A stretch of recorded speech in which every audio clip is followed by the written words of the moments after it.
can still talk to us, but he'll hear us through here. Oh, you can? Okay. All right. Oh, good. Okay. Oh, here. Let's go talk to the white hat. See about the coin toss.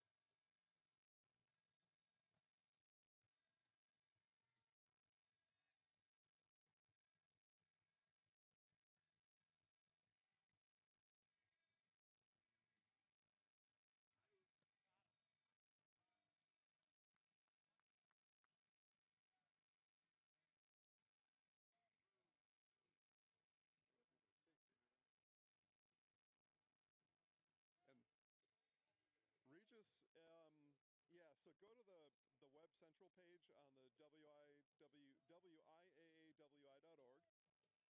Click Media, then click Web Stream, and then they'll have the link of it on there.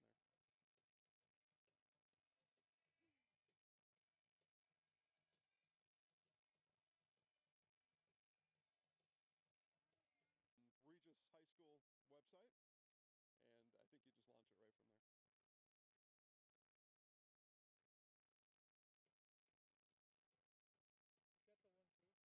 Huh? Oh, one yeah. two? Yep, on that side, right?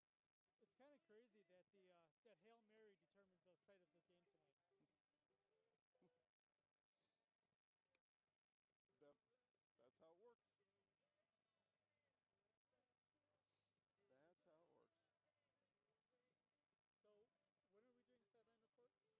reports? So, timeouts and quarter breaks. So essentially timeouts. Yeah. So Trevor will run one 30-second commercial, and then I'll do a 15-second update. You do a 15-second update, and then back to Tom, or vice versa, whatever. And we'll just kind of talk on the headsets about if we even have an update. I think we just make one up. Are we both going to stand over here? I think you got to be on your own sideline. Okay. I'll be talking to the guys. Right. Hey. Right. What do you think? Well, that's what I'll be doing. Like, I'll be in their huddle and, like, coming off the field. I'm going to try to, like, get actual conversations. Take it half serious anyway tonight. Okay.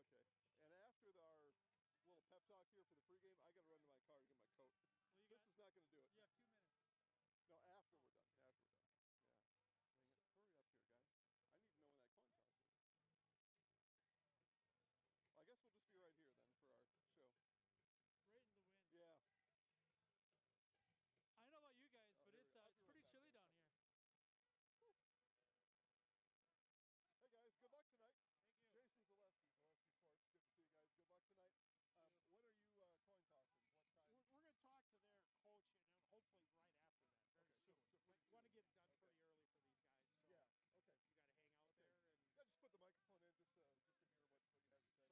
Okay. You got to hang out there and yeah, just put the microphone in just to hear what you have to say. So when I stumble over my tongue a few times, you can edit that, can't you? Oh yes, right. So yeah, we're going to talk to their coach, and we'll probably get their captain to get done hopefully in a couple minutes. Okay. Logan should wear the headset. He should know what's happening. Because you'll be switching off his camera sometimes, right? So he should know. Okay. All right. That's fine. Danger zone. Hi, Logan. Whoa. Hello. Hello. Hello.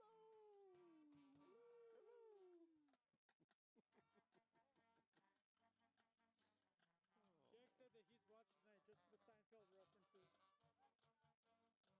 I'll have to come up with some. Hello, everybody. Start with that. Okay. Yeah. Yes. Yes. And then we're counting on 2 1-minute commercial breaks. Well, that's what Dan and I are aiming for. And we're done at 2? Are you a Longhorn fan? I got all the stuff from when I lived there. Like I said, I don't really have a college team. I like winning money. I'm a fan of whoever wins me money, which did not work out for me last week at all.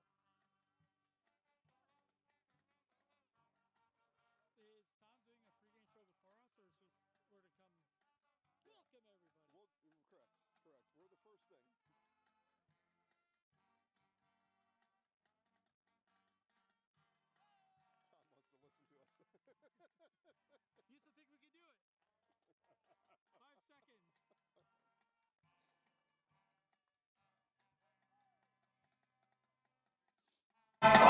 Hello! Hello, everybody. Hey, welcome to the Zaleski Sports Game of the Week presented by Security Health Plan. Promises kept, plain and simple. We kept our promise. We told people all day, and I think since yesterday, this was the Game of the Week. So just like Security Health Plan, Jason Zaleski and Dan Ross, we keep promises too.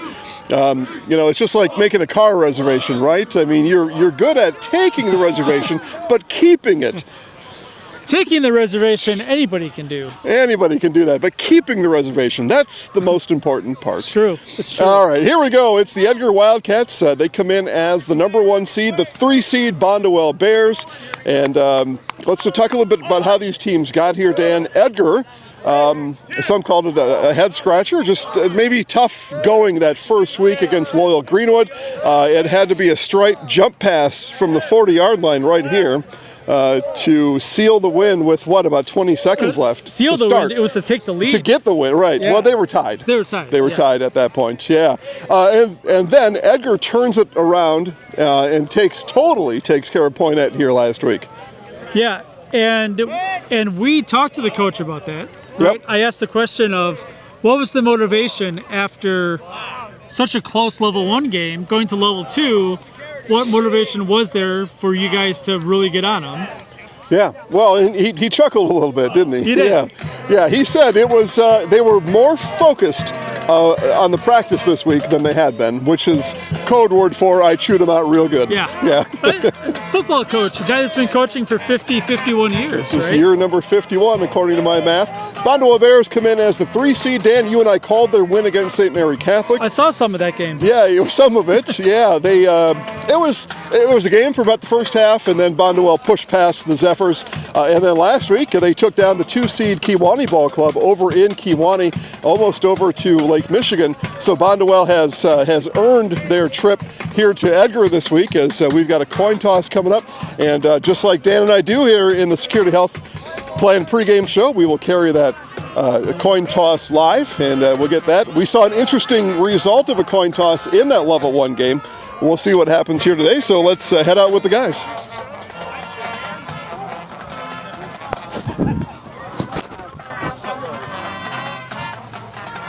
My name is Mike Woody, the referee, Vern Anderson, the umpire. We're the 2 officials in the middle of the field. If there's any communication where we need to talk to a captain, whatever, if anything, find the white hat. We can take care of business, anything we need to deal with. Welcome to playoff football. Football is going to be a beautiful night. You guys know the drill. Play hard, play clean. When the play's over, just, let's get back to our huddles, whatever else. You guys as captains, if we need to, we may ask you, somebody's run a little hot, emotional, whatever, talk to them, settle them down. We want to keep all that chippy stuff outside the fences. We're going to just play a great football game tonight, all right?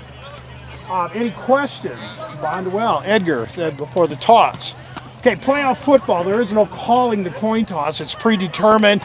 Dark uniforms, you are heads. You are tails. Here's our coin tonight, guys. That's a head. If you can see that, that's a tail. That's a head. That's a tail. All right, I'm going to toss the coin. It is going to hit the ground. Here we go. It is tails. Bonduel, you've won the coin toss. You have first choice this half. You can defer to the second half, or you can receive. You want to defer? Bonduel won. They are going to defer. You have choice this half. You want the ball. Which way do you guys want to kick? That way? So we'll spin around. Let them know in the press box that Edgar will receive. We call this the south end, I think. All right. Good luck, guys. Have a great game. All right, there we go. Coin toss, and that one went pretty smooth. So did he say we want to kick? And you said, all right, you defer. That's what it sounded like to me, but I wasn't that close to it. What he said was, so Bonduel won the toss, and the instructions were this, that you can receive or you can defer. It did not even give the option for a kick. So I think that makes some sense, right? Yes. Because why would you? other than confusion, you likely wouldn't do that. And interesting, they took the win in the first half. Yeah, well, pretty smart. In the first and fourth quarter. First and fourth quarters, that's absolutely correct. All right, let's keep the train rolling here for a little bit. Talk about the wind, Dan. So the wind has, it's windy. It's probably 10 miles an hour, I would say, blowing almost left to south. right, Yep. right? A little kind of diagonal, but it's definitely left to right on the TV screen. Okay, all right. So we'll see if that's an advantage for the Bonduel Bears, who will kick to get things started. Dan and I talked to kickoff temp was scheduled for around 37. It feels it. There will actually be a wind chill in there. I don't know anything about weather, so don't ask me what a 8-mile-an-hour wind does to a 37-degree temperature. I have no idea. Plus, there's a dew point and other math that happens. Yeah, it's cold enough, but yet, so what we saw here is we see the Edgar Wildcats come off the field. About half the guys have sleeves, but the other half don't. For Bonduel, more than half do not. So I don't know if that matters to anything, but Bonduel maybe trying to flex out here a little bit to say we don't need the sleeves, or at least most of us didn't want them. Yeah, and you mentioned it. This is Bonduel's second road game in a row. Yes. Edgar's third straight home playoff game. That's right.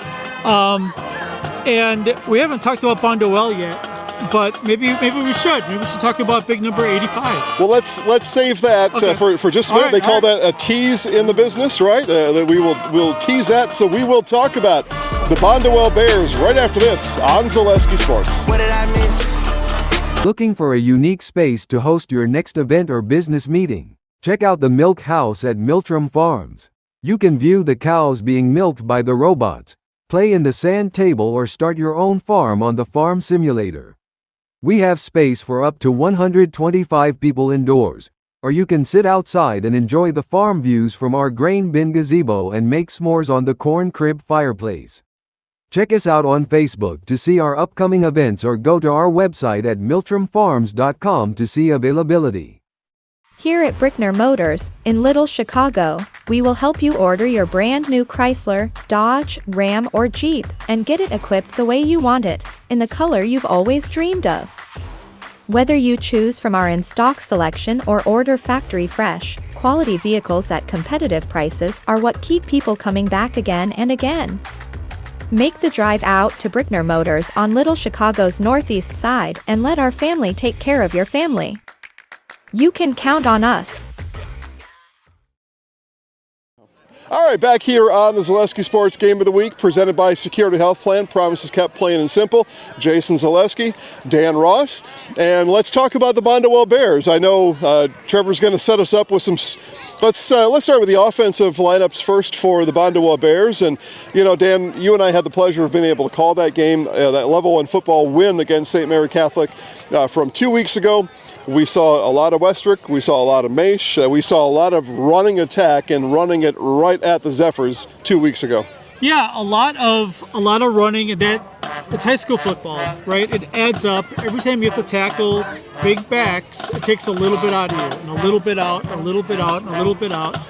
They also do a really good job of getting the ball to their skill players in short passes, right? A lot of crosses, a lot of trying to get your speed guys out in the open. They do a really good job with it. Yeah, I called their running backs, the three of them, bigger and biggest. And the biggest is going to Western Michigan. A Bronco. Yeah, he's going to be a Bronco. Westrick will be. He's 85 in white out here tonight. He was at the coin toss. He was at the coin toss. Twice as big as me. And of course, the offensive line for the Bonduel Bears makes that all happen. Now, Westrick is part of that at times, but that offensive line cleared the way against Kewanee, cleared the way against St. Mary Catholic, and they're going to look to clear the way here tonight against Edgar. As we turn to the Bonduel Bears defensively, and let's talk about defensively against Maverick Butt and the rest of the gang from the Edgar Wildcats. St. Mary Catholic, again, the level 1 contest we got to see, did pretty well against them in the first half. They moved the ball effectively right away against Bonduel. Yeah, and St. Mary's Catholic, not quite the same offense as Edgar, I would say, right? Edgar has a more put-together offensive line. They want to run the ball as much as the Wildcats can. They do mix in the pass, but not really known as a team that, hey, we are down by a score with 30 seconds left, are we going to be able to get down the field? Right. Historically speaking, not saying that they can't, because we saw that against Loyal in level 1, a big pass to win the game. Right. St. Mary's Catholic, maybe a little bit more explosive, a bigger arm on the quarterback, but that's never been Edgar's MO. Okay. Now you are giving Bonduel sideline updates tonight. Do I have that right? Yeah. Yep. So when we talked to Coach Westrick, the two words that came to mind from our talk with Coach before was determined and confident. Am I close? Yeah. I mean, he's a man of little words. Same way at level 1 when we talked to him. Felt like he was talking to us because it was his obligation to, and he gave us coach speak, very, very brief to the point. He watched way too many Bill Belichick press conferences in his day, I think. He's a good guy, though, right? Let's just say that. That is a good way to describe it. Solid guy. I would have played for him, but right, he's confident and determined coming out here.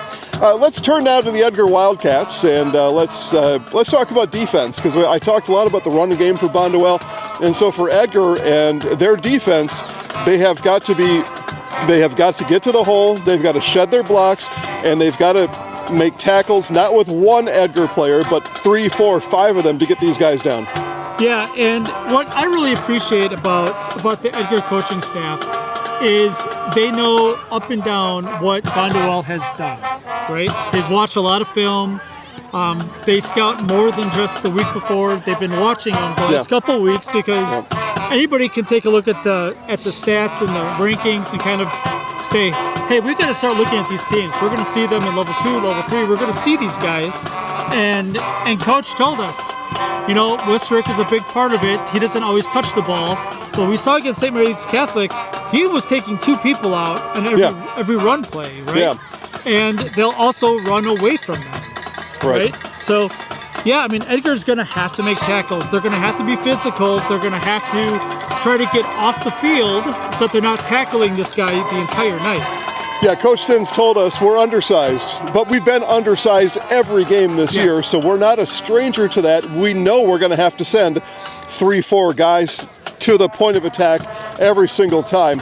On offense, when Edgar has the ball offensively, what Coach Sins told us was, again, it was a lot about Westrick. It was a lot about 85, that, he could be lined up over here, and we're going to run this way, and he still is going to somehow get over there and make the tackle. So offensively, they're going to have to put together drives, and they're going to have to somehow block up 85, because a way to stop a ground and pound offense is not to let them have the ball. You got to do it too. Yeah, and Westrick is all over the place. And what I love about Coach Sins, he never says the kid's name. He might not 85. know any names. Yeah, number 85, number 21, number 22, right? It's just old coach talk, right? He's been around for 51 years. He's known probably 385s. Oh, at least. Yeah. At least that many. It's funny too. You said they've, Edgar and the other teams too, right? They're planning ahead. I feel bad for whatever Edgar coach though was assigned to Kewanee, because you did all that research, you did all that the notes, and then you just throw it away on Friday night last week. Yeah, it happens, and sometimes that's assistant coach stuff, right? You have assistant coaches that are. Well, right, but some guy did Kewanee, and it was all for naught. Absolutely did. The other thing that I would say is that Edgar has an intimidation factor, right? Yeah, they're the Edgar Wildcats. I mean, look at all the state championships. You noted all the conference championships on the wall. Yeah, and Coach Sins, he would be the guy that knows when I asked him, has Edgar ever played Bonduel? Yeah. And he said, I don't think so. I don't think I've played him. Yeah. And he's been here since the dawn of time. So probably the first time. Well, I don't think they have either, but here's kind of a fun tidbit, and I'm glad that you brought that up. The fun tidbit is this: Landon Lukasco for Edgar, his grandpa, 70 some years ago, played for Wittenberg, and they beat Bonduel. So Grandpa Lukasco beat Bonduel, back in the leather helmet days. Yeah. And now Landon's got a chance to do the same thing and carry Grandpa's name forward. How about that? Yeah, that's good. And Coach Westrick, we were trying to get stuff out of him, right? Like we try to do. Yeah. And hey, what does Edgar do well? What do you guys have to do? And he said, they're the Edgar Wildcats. We got to play well. The problem, we will see. problem you and I have with a coach like that is we're not Aaron Andrews, right? We don't have those abilities like she does. The winner here, Dan, is going to go to a state semifinal. They are the sectional champions tonight. Here's the plaque. This is the second year that we are calling out the level 3 is no longer a level 3. It's a sectional championship. And then the state semifinal next week. We will do a small preview, Dan and I, of what that state semifinal could look like right after this on Zaleski Sports. At R&R Flooring and Furniture, we sell products that look good and products that last. You want a great selection at a great price and a company that stands behind their products? You will find Wolfcraft, Ashley, Marshfield Furniture, and more. Looking to get the best sleep of your life? We have a mattress for you. Get a 15-year non-paraded hybrid mattress for only 25 cents a night, and we also carry adjustable beds. When it comes to flooring, furniture, and mattresses, it's easy. Come to R&R Flooring and Furniture today. That's all it takes. MP&C is a leading designer, fabricator, and installer of stainless steel process systems. Founded in 1992, MP&C serves a wide range of industries, including dairy, chemical, and water treatment. The company specializes in engineered-to-order solutions. We deliver high-performance solutions and career opportunities for local residents.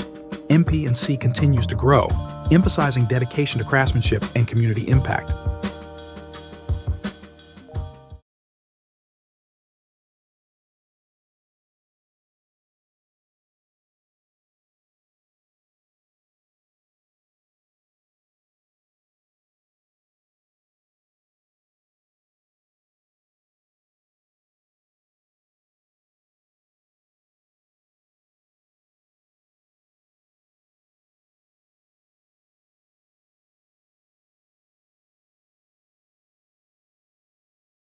Along here shortly to get things rolling as we edge towards national anthem. He's really good at his job. Okay, I'll pass along the message. How's Tom that? King, yeah.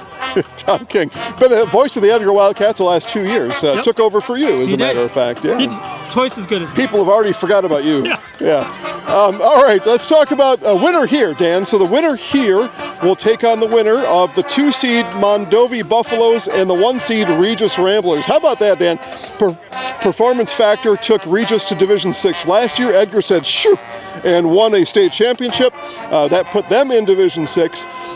Should this be an Edgar win, they will play that game in Stanley Boyd next week. Should this be a Bonduel win, we're being told this game will be in DC Everest next week. But Mondovi and Regis, that's going to be a good one. We'll have a score on the bottom keeping track of that one. That's awesome. And that's what happens when you have a far east school and a central school and two west schools. Yep. So it makes sense. Yeah, they got it all planned out. Marshfield is hosting.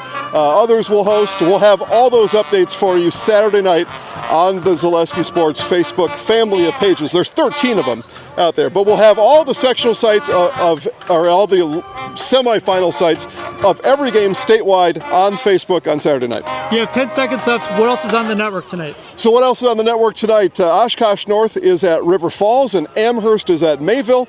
We will have Stratford at Tomahawk on tape delay. You can watch that tomorrow morning while you're eating your cereal, getting ready for college football. We turn it now to the voice of the Edgar Wildcats, Tom King. Thanks, guys. I appreciate it as we get set for kickoff in just a little bit here at Edgar in this matchup between the Edgar Wildcats and the Bonduel Bears. Bonduel coming in 7 wins in a row, and Edgar, of course, is undefeated this season, 12 wins in a row coming off their win over Poynette last week. And as you talked about, the first round of the playoffs against Loyal Greenwood was a struggle as Edgar had to pull that one out late on that long jump pass to win the game over Loyal Greenwood 21-14. As Loyal Greenwood had tied the game at 14 with not very much time left on the clock, and Edgar was able to pull that one out. Different story last week. They rolled over Poynette 42-0 as they get set to take on the Bonduel Bears here tonight, who have 2 wins in the playoffs as well. As you mentioned, they beat St. Mary Catholic, putting 49 points on the board back in Level 1, 49-21 the final there, and then they beat Kewanee, pulled one out last week, 37-36 in their second round matchup. And as you talked about, it's going to be the size differential tonight as Edgar's undersized line will have to slow down some of these big backs for Bonduel. Carter Maish, 6'2", 195, and he comes in with 1,412 yards on the ground, averaging 10.2 yards per carry. He's got 23 touchdowns to go along with that. And then, as you mentioned, Ryan Westrick, the big tight end, also plays defensive end, 6'6" and 255, heading off to play Division I football next season. So that's going to be a situation we will watch closely here tonight. Now, as you mentioned, Edgar has been undersized in almost every game they've played this year, but they have not let that bother them very much, especially on the defensive side of the ball. Even though they gave up points in the first round of the playoffs, they had 5 shutouts in a row going into the playoffs, and then, of course, they had added another shutout last week. They have 9 shutouts on the season so far going forward and coming into this game. Our game is brought to you in part tonight by Nicolay Bank. They offer personal banking at its best. They have locations in Stevens Point, Wausau, Colby, Medford, Edgar, and Merrill. You can learn more at nicolaybank.com. I'll tell you what, we'll take a quick break, come back with the starting lineups and the national anthem. We'll do that next. You're watching high school playoff football on Zaleski Sports. At Nicolay Bank, a great rate isn't new or trendy. Our Real Rewards checking has offered 3.00% annual percentage yield since 2011, earning customers over $30 million in interest. Join your friends and neighbors in experiencing Real Rewards checking and get excited to earn 3% more. See terms and apply at nicolaybank.com. Nicolay Bank. Real people, real conversations. And we're back here at Edgar. The Bonduel Bears squad introduced as a team tonight. Edgar introducing their defense. We can run that down for you. It'll be senior Alex Snyder, senior Wyatt Klocksheim, junior Wyatt Klocksheim, junior Tyler Schmidt, senior Preston Erickson, senior Lucas Stonkey at one of the defensive line spots. Carson Nowak, a junior, is at one of the linebacker spots. Maverick Butt also at a linebacker. He's, of course, a senior. Dom Contreras, a senior at defensive back. Landon Lucasco, the sophomore, is one of the defensive backs. You'll see him on offense as well. Gavin Maurer, who's having a great year for Edgar, will play a defensive back and also a running back on offense. And Tucker Strite, the starting quarterback, also plays safety. And what you'll see from Strite a lot is they bring him on blitzes a lot. They did the last 2 weeks of the playoffs. You'll see Tucker Strite hopefully in the backfield of Bonduel a lot tonight, and that's been very effective for this Edgar Wildcats squad this season.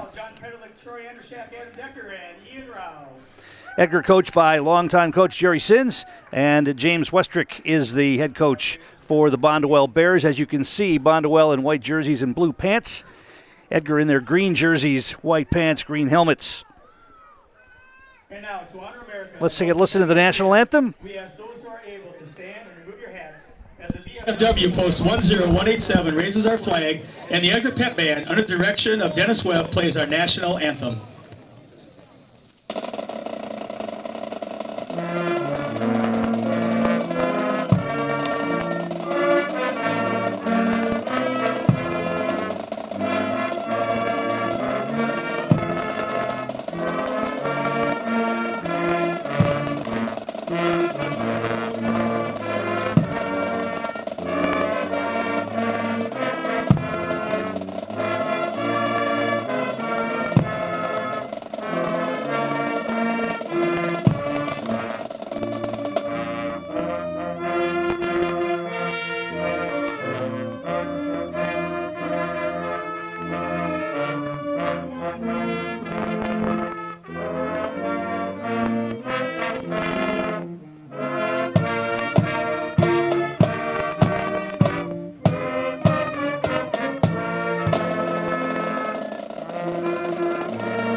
All right, great job by the Edgar Pep Band. Let's take one more quick break, and we'll come back with the opening kickoff of tonight's Level 3 playoff game. Back in a moment, you're watching playoff football on Zaleski Sports. Hey, you're tuned in to Better Halves. Skip, I love my hometown, and I want a health plan that feels the same way. So what are your favorite local date spots? Yeah, I know like all the date spots in Eclair. Jane, I'm Steve from security. I've lived here in Wisconsin my whole life, and that means I understand your health coverage needs better. By the way, Doug, it's Eau Claire. I have a dozen Eclairs in my dressing room. Tom King back here at Edgar High School as we get set for the opening kickoff. Bonduel won the toss and elected to defer to the second half, so Edgar will be on offense first. Gavin Maurer, Maverick Butt, and Landon Lukasco will drop back deep for the Wildcats.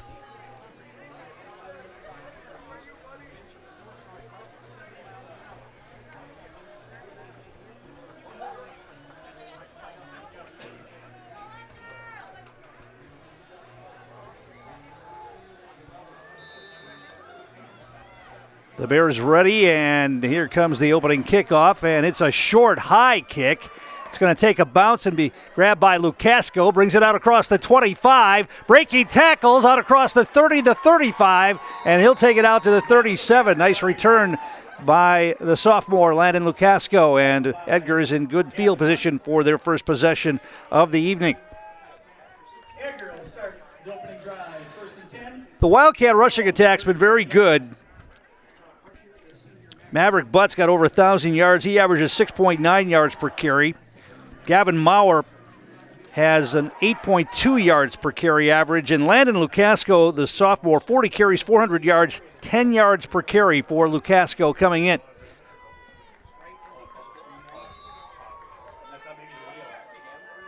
Stride will operate out of the pistol right away, and they're going to pitch it out and try to get Butt to the right side. He cuts it back. He's got a little bit of an opening, takes it out across the 40 to about the 42-yard line. Call it a pickup of 5 on the carry. And it's 2nd down and 5 for the Wildcats. It's a cold night, overcast here at Edgar. There was a little rain earlier, but it shouldn't be a factor in this game. The wind might be. And it'll be straight out of the gun again. They hand it off to Maurer. Tries the right side. Now tries to get outside. He won't get there. He's going to be wrapped up and dropped.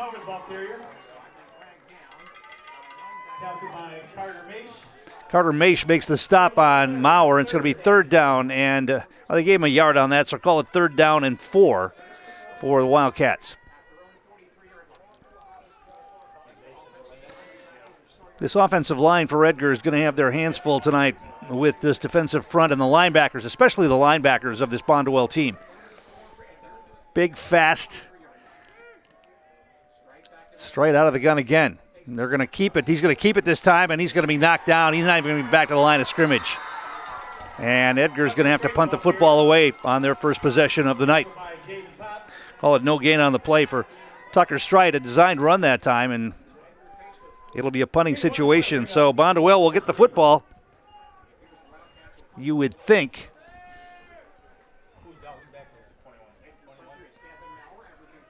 Maurer will punt. He'll stand back inside his own 35-yard line. One thing Edgar did last week was force a lot of turnovers, and that's helped in that whitewash of Poinet. Maurer gets the punt away. Line drive going to be caught by May. She's going to bring it straight ahead. Good return and going to get it out across the 40 to about the 43-yard line. And Bonduel will have good field position for their first possession of the night.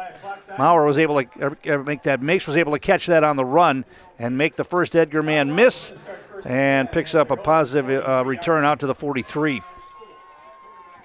So the quarterback for the Bonduel Bears is a junior, Quinn Wiesenberg. And he will operate under center. He's got an offset backfield behind him. He's got receiver to the near side, a wing to the left. Wiesenberg, Edgar showing blitz, and they're going to hand it up straight up the middle, and not much doing right there. The Edgar defense is able to pursue and knock down Mason, grab him out of bounds. That's depending on whether they give him forward progress. Maurer got in there. I think one of the other Wildcats got in there first and slowed him down. They're going to say that's a loss all the way back to the 39-yard line. Loss of 4 on the play, 2nd down and 14. you know that this Wildcat defense is going to be prepared for these running backs. They've watched film and know what they're up against.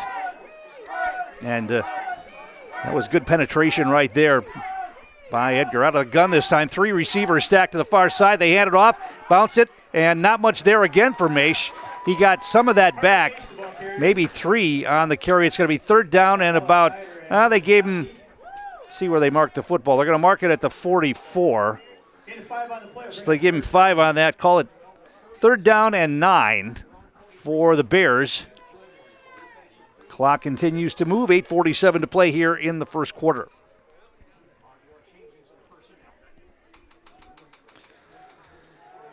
So let's see if they decide to go to the air here. They had 3 receivers in the formation last time, but just ran the football. They've got a receiver to the near side. They're going to hand it off again. This is Mace, tries to cut back, and he's going nowhere. Making the stop for the Wildcats right there was Alex Snyder, who wrapped up Mace and dropped him maybe a yard on the play. 4th down in a punting situation. Edgar should get the ball back.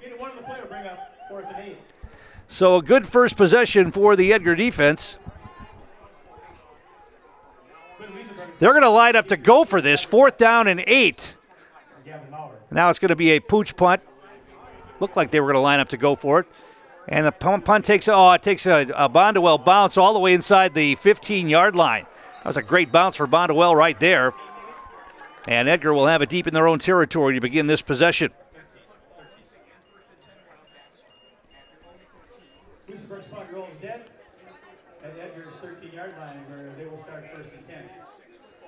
Our game is brought to you in part tonight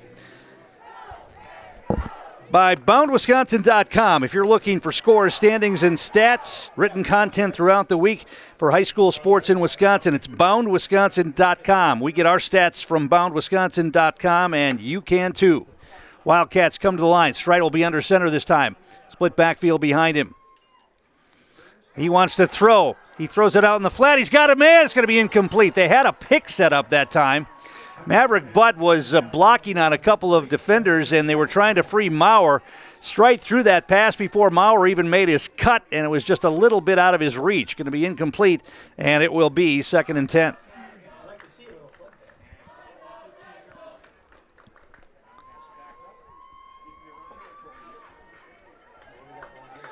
$7:45 to play first quarter. No score. Edgar with the second possession of the night. Stride will operate out of the gun. Now man comes in motion. And they're going to hand it off. That's Maurer. Now he cuts it back. He's got nowhere to go again. Maybe got a little bit, but not much. Maybe a yard. Call it 3rd and 9.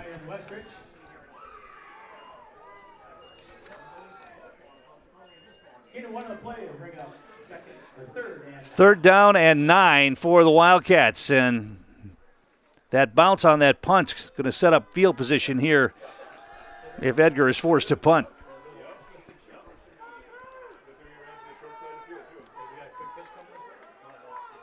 Stride under center. And he's going to keep it straight up the middle. Actually, they gave it to Butt that time. Pickup of about 4 on that. It's going to be 4th down and 5 in another punting situation here. For Edgar, Maurer's going to have to drop back inside his own 10-yard line to punt this one away.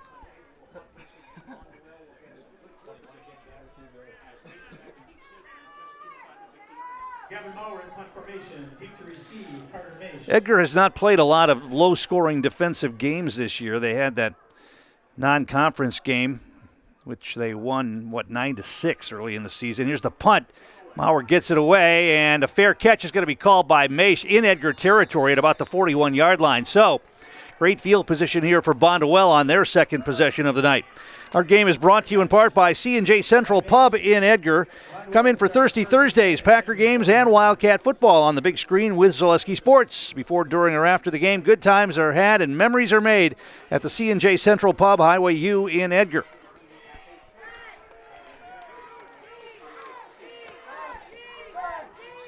Bonduel to the line. 2 receivers to the near side. Wing left, out of the gun. Wiesenberg wants to throw. The lefty fires it. Incomplete over the head of his intended receiver. And it'll be 2nd down and 10.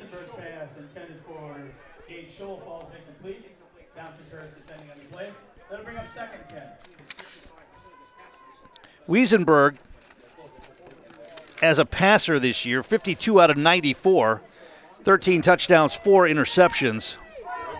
When you've got a running back like Maish, probably not throwing that much. They set up strong side. They're going to pitch it and try to get the right side. Cutting back, positive yardage on the carry. That's Malachi Gray. He picked up positive yardage, maybe 5 on the carry. Call it 3rd down and 5. Gain of 4.5 on the play. To bring up 3rd and 5.5.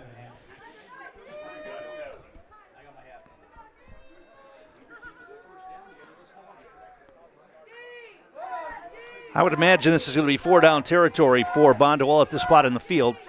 3rd down and 5 from the Edgar 35. Wiesenberg under center. And they're going to hand it off to Gray again, and he falls forward. Going to be short of the 1st down. Got it down inside the 35 to about the 36. I think the 34, 34. They're going to mark it at the 33, call it there. So it's going to be 4th down and a couple. 4th down and a long 2, maybe 3. So a big play early in this game right here for the Edgar defense. Clock going down under 5 minutes here in the first quarter. No score.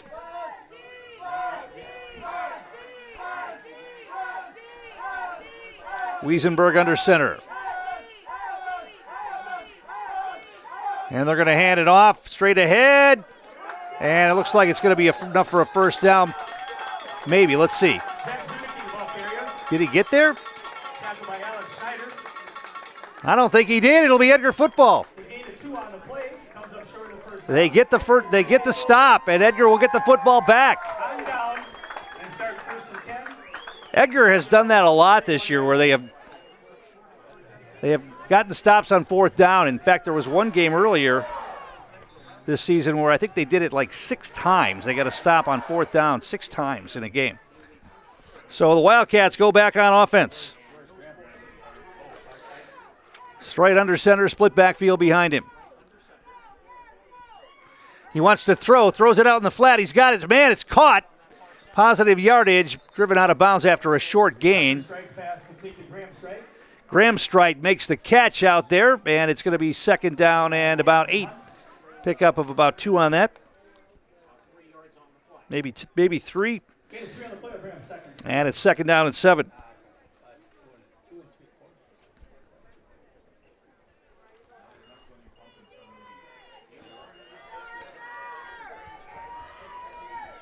It's another player that's going to be a bigger contributor next year. Now they're going to hand it off. Try the left side. Oh, big hit right there. Falling across the 35 to about the 36. Maverick Butt picks up a couple of tough yards right there.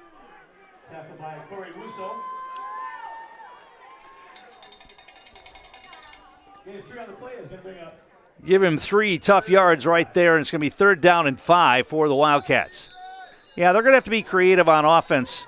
They're just not going to be able to run it down Bonduel's throat like they've done to a lot of teams this year. You get to this level of the playoffs, and all the teams are good. And going to have to get creative with the play calling. And they've been able to do that this year. They come into games, and they always have 1 or 2 plays that you haven't seen, unscouted looks, and they're able to break big plays for the most part with those.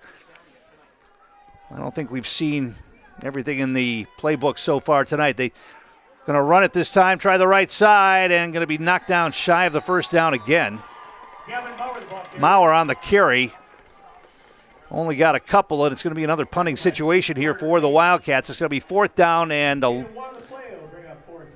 4th and 3. Ball marked at the 37-yard line.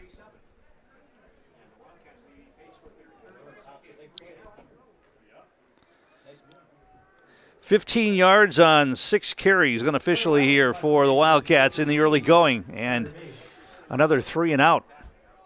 Maurer will punt from his own 25-yard line. Snap is good. Punts away. It's a high end-over-end punt, and it's going to be a dangerous dive for the ball. Maish didn't call a fair catch there. He dove to catch that one at about the 45-yard line, and that's where Bonduel will begin this possession.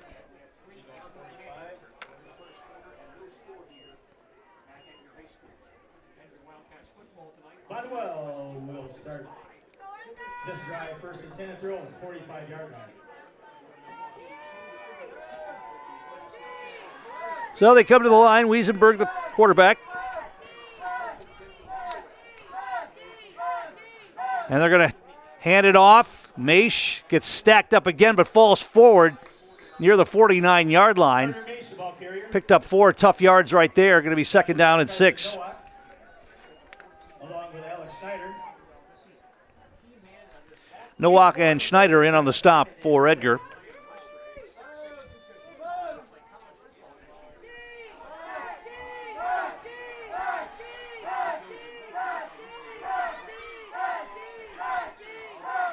Wing right this time, and this time they hand it off up the middle. Nothing doing that time. Stuffed by the Edgar defense. Maish on the carry again. Looked like Tyler Schmidt in there. Klocksheim and Strite in there as well. 3rd down and 6. No gain on the play for Maish that time. Wade Coel checking into the line here for the Wildcats. 4 receivers in the formation this time out of the gun. Wiesenberg wants to throw. He's got his man. It's caught. 1st down across the 45 into about the 44 of Edgar. That's going to be enough for a 1st down.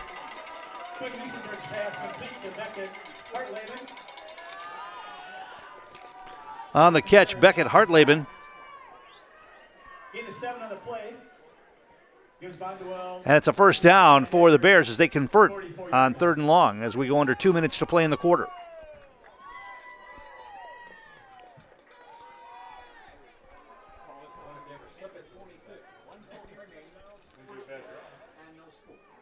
Wiesenberg under center.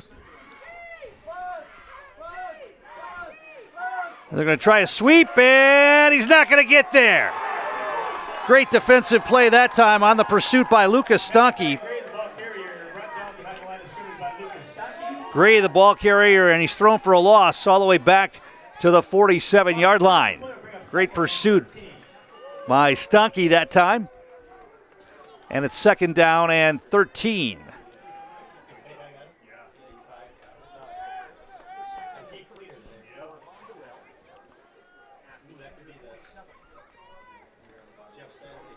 Four receivers in the formation again, 2 to the near side, 2 split out to the far side as well.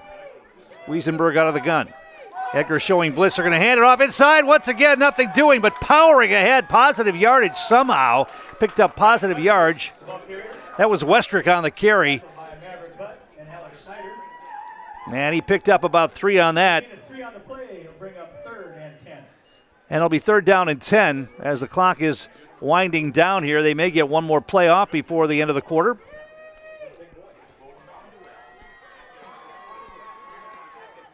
Once again, a passing situation with 4 receivers in the formation. Wiesenberg out of the gun. He wants to throw. He's going to roll out left. Now he steps back, being rushed, and he's going to get rid of it. It's going to be nearly intercepted, knocked away, nowhere near the 1st down. He just had to get rid of that football as he was being pursued big time.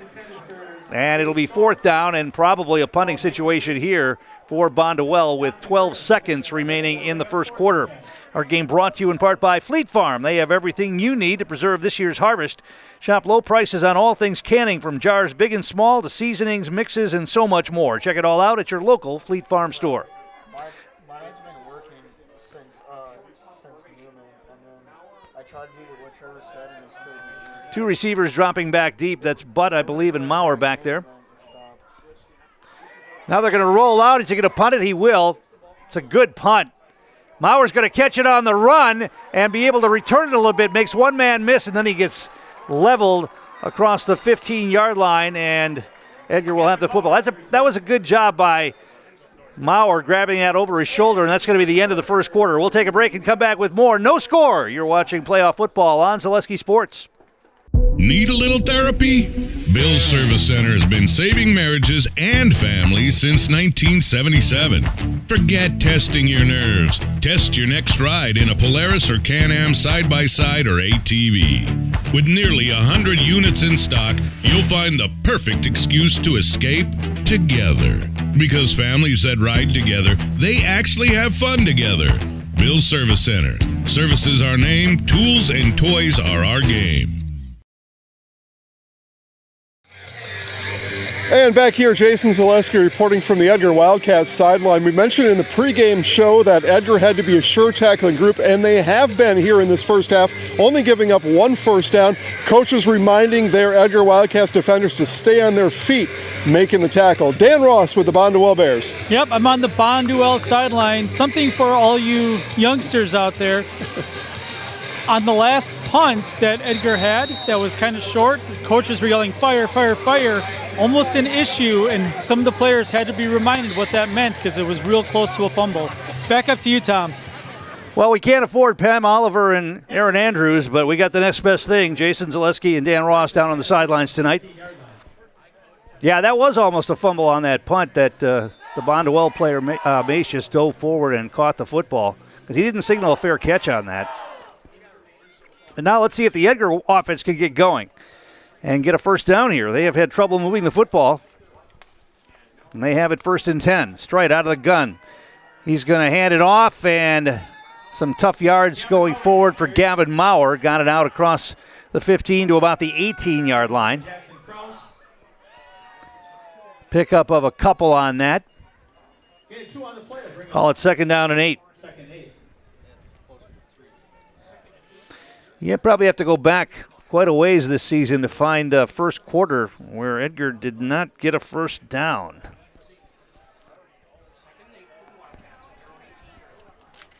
They've got a man split out. That's Dawson Bornheimer out to the left, split backfield, straight under center. And they're going to hand it off. Try Maurer on the left side, and that's going nowhere. Maybe got to the 20, maybe the 21. Pickup of a couple on that.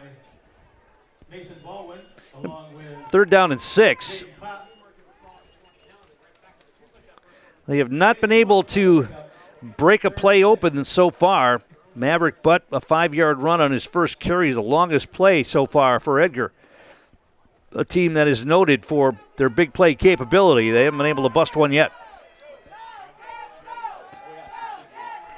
Straight out of the gun. 3rd down and 6. They're going to hand it off again. This time Butt got a little bit of a hole. He falls forward across the 25 to about the 26. It's going to be short of the first down, though. They're going to mark him right at the 25. 4th and 1, and Mowers looks like he's going to punt the football away here as the ball is on the Edgar 25-yard line. I'll never say never again. We saw a fake punt out of the opponent's end zone last week. Something I don't think I've ever seen before, ever, in any game that I've done. It didn't work, but they tried it. Mauer's going to stand at inside his own 15-yard line.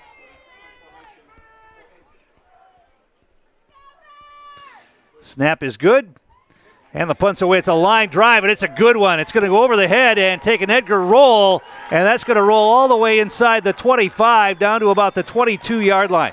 Heck of a punt from Gavin Maurer right there. A line drive. Mace didn't go back and try to catch that, and it rolled an extra, 13, 14 yards.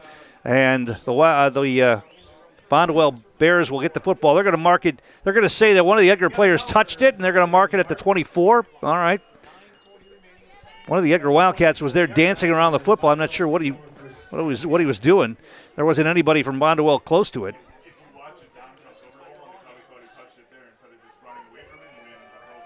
So it'll be 1st and 10 Bonduel at the 24-yard line.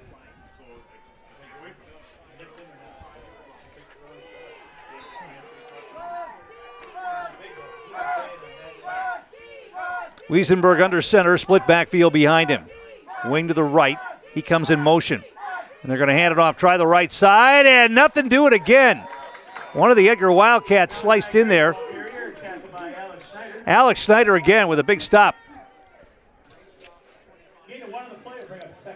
Actually, that might have been clock side, was it? It was 64, not 54. Schneider with the stop. 2nd down and 9. Call it a pickup of 1 on the carry.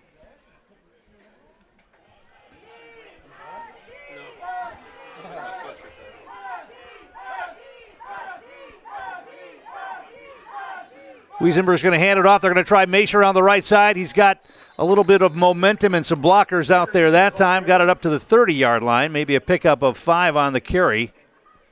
Are they going to mark him short, just short of the 30-yard line? Going to be 3rd down and about 6. Get it forward of the play. Bring up 3rd and 6. The Edgar defense has done a pretty good job so far of slowing down this high-powered Bonduel offense. Wiesenberg wants to throw. He's got a man that's caught. He's going to be dropped short of the 1st down, though. Across the 30 to about the 32-yard line. Going to bring up a 4th down, and now Bonduel is going to have a decision. It's going to be 4th down. Oh, they gave him a pretty good mark right there. They marked him all the way up to about the 34-yard line, where he's just 1 yard shy of the 1st down.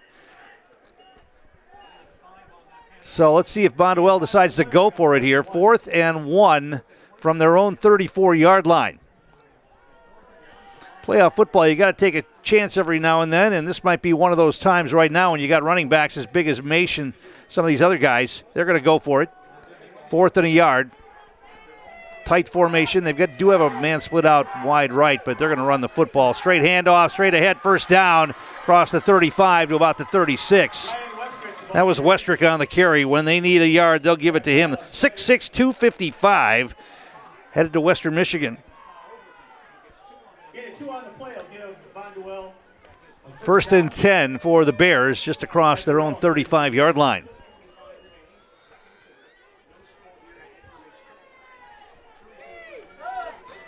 Spread formation this time. 2 receivers either side. Wiesenberg out of the gun. He wants to throw it out in the flat. It's complete to Mace, and he is going to be dumped immediately at the 34-yard line. Coming in to make the stop for the Wildcats was Dom Contreras from his quarterback spot, and he felt that one, I think. He's going to come out. I think he got a stinger in his right arm. His right arm is hanging down along his side. Yeah, he got hit right in the bicep, it looks like, when he made that tackle. So Contreras is out. And into the game for Edgar, Isaiah Kraft at that safety spot, or cornerback spot. Wiesenberg under center. He's going to keep it on the option, and he's going to be dumped. Call it no gain on the play. Maybe a loss back inside the 35-yard line. I don't know if that was a busted play or if it was designed that way. It almost looked like a busted play. Wiesenberg got dumped for a loss. They're going to say it's no gain. So it's 3rd down and 12. Clock continues to roll here. This first half moving right along. And, of course, now that I've said that, it's jinxed it completely. 3rd down and 12.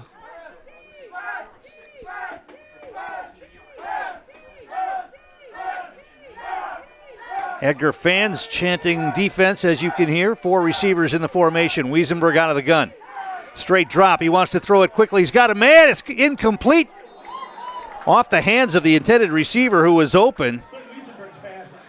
Gavin Hunt couldn't make the catch, and it's incomplete. 4th down and another punting situation. So this has turned into a defensive struggle so far in this one.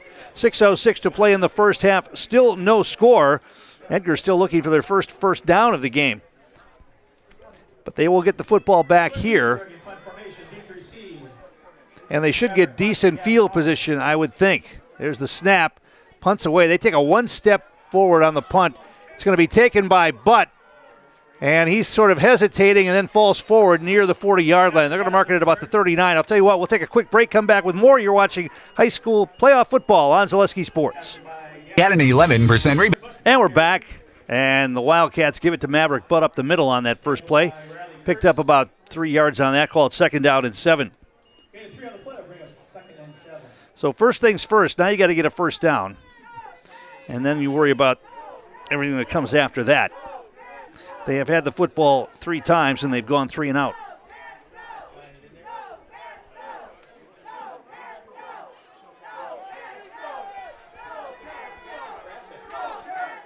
Offset backfield behind Tucker Strite. He wants to throw, and he wants to throw deep. It's a wobbler near the sideline. It's going to be picked off but out of bounds. So we'll call it incomplete.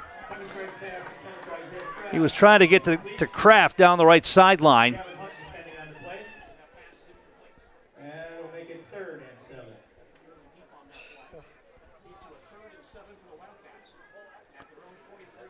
Third down and 7. So Edgar is finding themselves in a lot of third and long spots here in this game. Something else that they haven't been that accustomed to this season.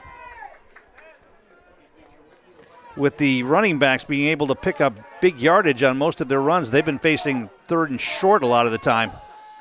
Straight under center. And they're going to run the option. They get it to Butt. He's got some running room outside, and he is going to be knocked down. He broke a tackle, fell across the 45-yard line to about the 46. And it's going to be a pickup of maybe 3 on the play. It's going to be another 4th down and another punting situation here for the Wildcats. Door Pro is one of our great sponsors. Whether you need new garage doors or just an adjustment, stop and see Door Pro on Highway 153 just east of Stratford. You can also give them a call or like them on Facebook. Stratford playing tonight in playoff football. They're taking on Tomahawk. Mauer's going to punt again inside his own 35-yard line. Maish is dropping back deeper this time on the punt. Mauer gets another good one. Maish is going to take it and makes the first man miss and has some running room on the sideline. Now he's going to be grabbed and dropped across the 20. Making the stop on special teams was Alex Snyder. And Bonduel gets the ball back here at their own 23-yard line. The defenses have shined here so far tonight. We are scoreless with 4:12 to play until halftime. Winner advances. And now a quick pitch. They're going to try Gray around the left side or the right side, and he's not going to get the corner. Malachi Gray on the carry. And our first penalty flag of the night. Let's see what that's going to be about. It's going to be against Bonduel. That's a hold. That'll back him up.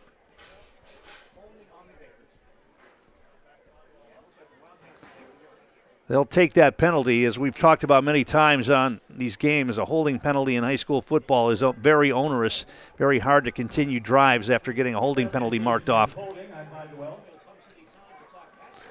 And they're going to mark that all the way back inside the 15 to about the 13-yard line. They'll now make it 1st and 20. 1st and 20 here for the Bonduel Bears.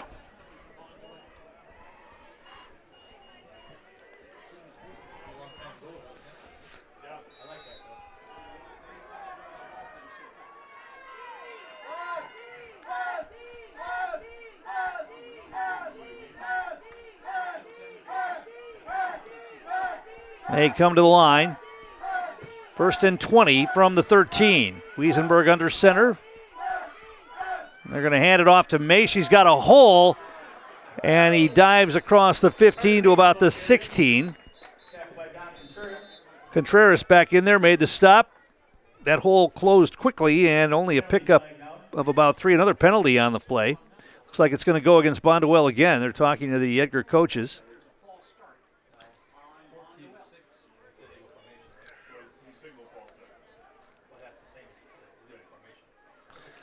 So they'll mark off another penalty here. So Bonduel going backwards on this drive, and that's going to be marked all the way down to the 8-yard line.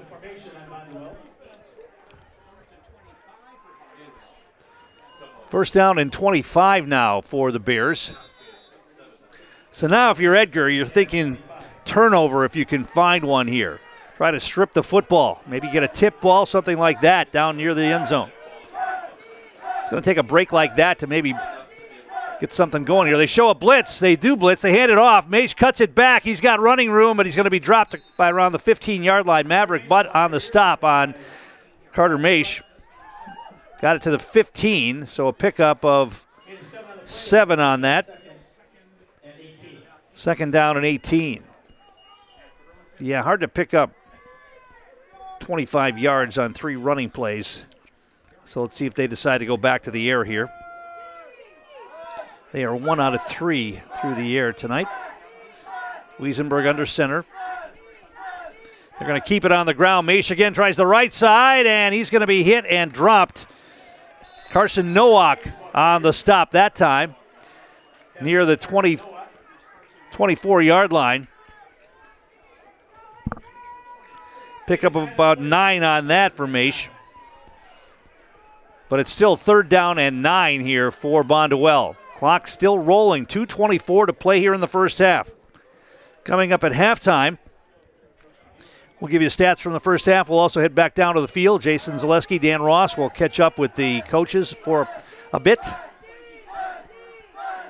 Wiesenberg out of the gun, wants to throw.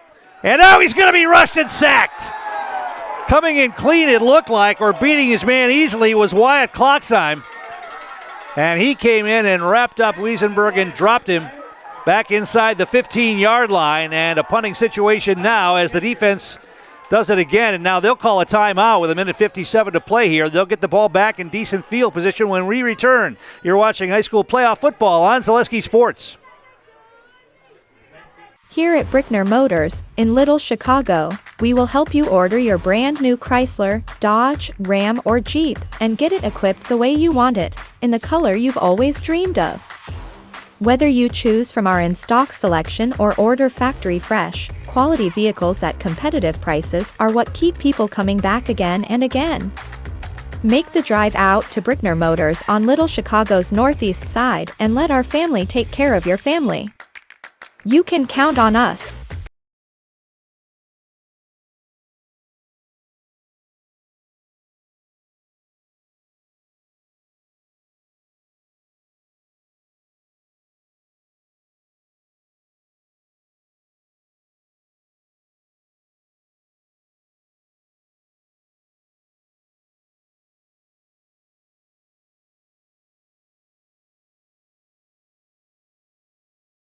And they run the fake, hand it off to Maurer. He's got that picket line set up, but Bonduel doing a pretty good job. Now Maurer breaks free and gets it down inside the 30-yard line. It took a while for that to set up that time. They set up that picket fence of blockers on the handoff, on the reverse on the punt. I'm sure Bonduel has seen that on film as Edgar runs that a lot. But if you execute it, it still worked, and the Wildcats get great field position. They're at the 27-yard line of Bonduel with 1:43 to play here in the half, and they've got 2 timeouts remaining.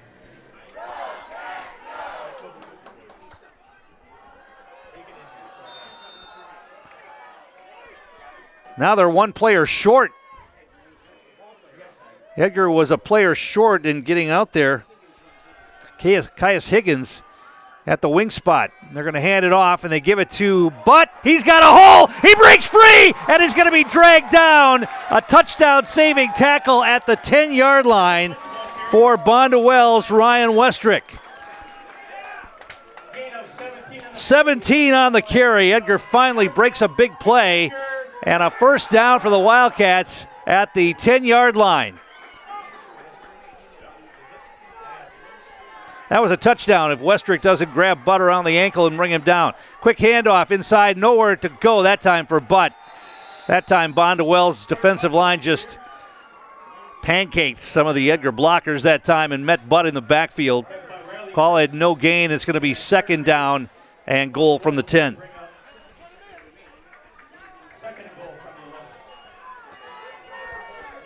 Ball marked at the 11. That trips backfield in there now, straight under center. They gave it to Butt again. He's got a hole, and it closed quickly, but he got positive yardage.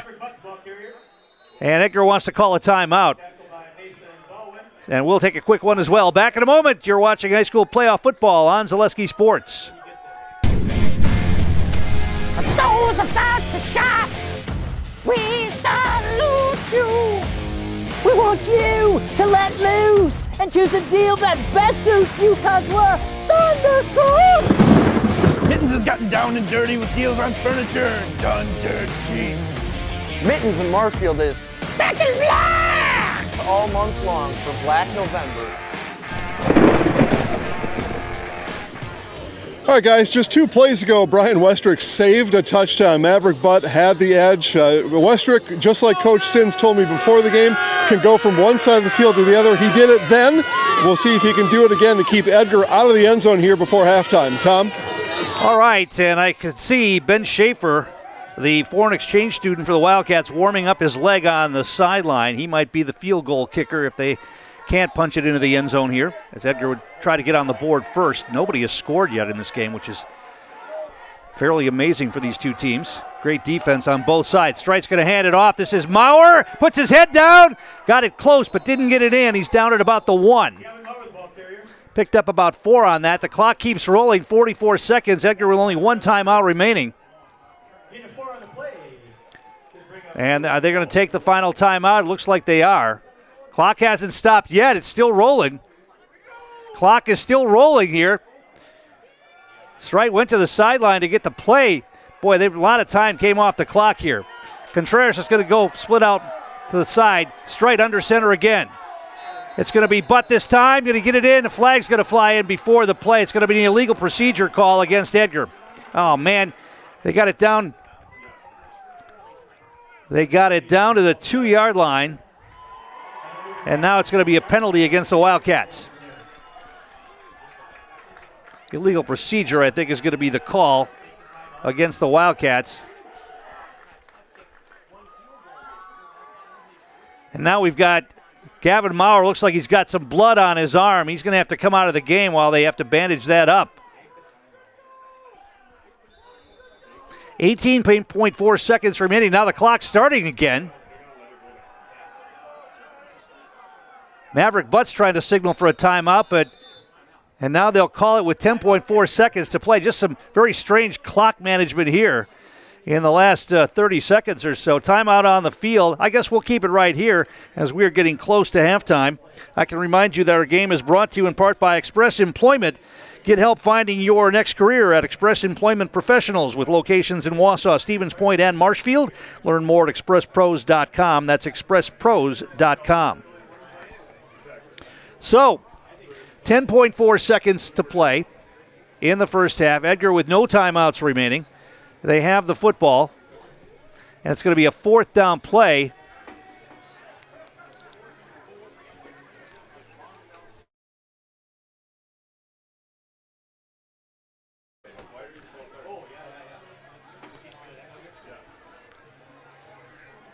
And it looks like they're going to try a field goal here.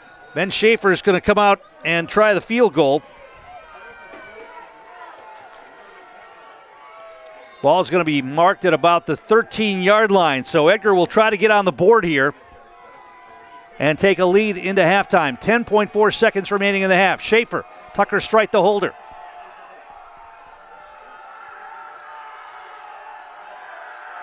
Snaps high. Strite gets it down. The kick is going to be no good. That was the timing was wrong as the snap was high, and by the time he got it down, Schaefer yanked it to the left. So 5 seconds to play. Bonduel will have the football here for 5 seconds until halftime. Well, Edgar had a chance. They got it down inside the 5-yard line, but a penalty killed that chance to get on the board first.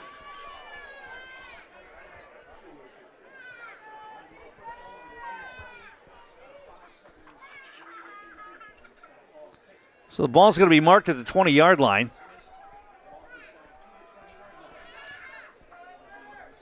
Wonder if Bonduel's going to try to take a shot downfield. Edgar's playing Strite back deep. Maurer's back in there. He's back deep. Contreras out there as well. Only 5 seconds remaining on the clock, and they're just going to take a knee. They'll take a knee, and they'll go into halftime. No score, and we'll go down to the field to Jason Zaleski. Bonduel 0. Coach. Oh, yeah. Yeah, you're okay. Here with Edgar head football coach Jerry Sins. Coach, you guys have done a good job tackling on Bonduel, just the one first down for them. Tell me about your defensive effort in the first half. Yeah, I thought we played really well. Obviously, we got in a hole right away to start the game, and then so, of course, we were playing the inner side of the field the whole half. We're going to get the ball now. So, no, that's right. We got a kick now. No, yeah, because we had it. But, we got to get the field position situation straightened out, and I think we'll be fine. Had a chance for points late. Penalty kept you from that. What do you tell the guys now at halftime? Just relax, settle down, get a drink, and we'll be fine in the second half. Thanks, Coach. Yep. All right, guys, back to you. All right, we'll take a break and come back with stats from the first half. We'll do that next. You're watching high school playoff football on Zaleski Sports. Warner Insurance Agency is a family-owned insurance business that has been helping customers with all of their property and casualty insurance needs for 3 generations. Let Warner Insurance help with your small business, farm, home, auto, and recreational vehicle insurance needs. Warner Insurance, proud supporter of the Edgar Wildcats. Greg's Groots Appliance is the place for all your home appliance needs. Let owners Greg and Tammy Cornack, along with their staff, provide you with quality appliances. Greg's Gruettes Appliance offers professional delivery, installation, and our own service department, located in Merrill and proudly serving all of central Wisconsin. Greg's Gruettes Appliance, service with Wildcat pride.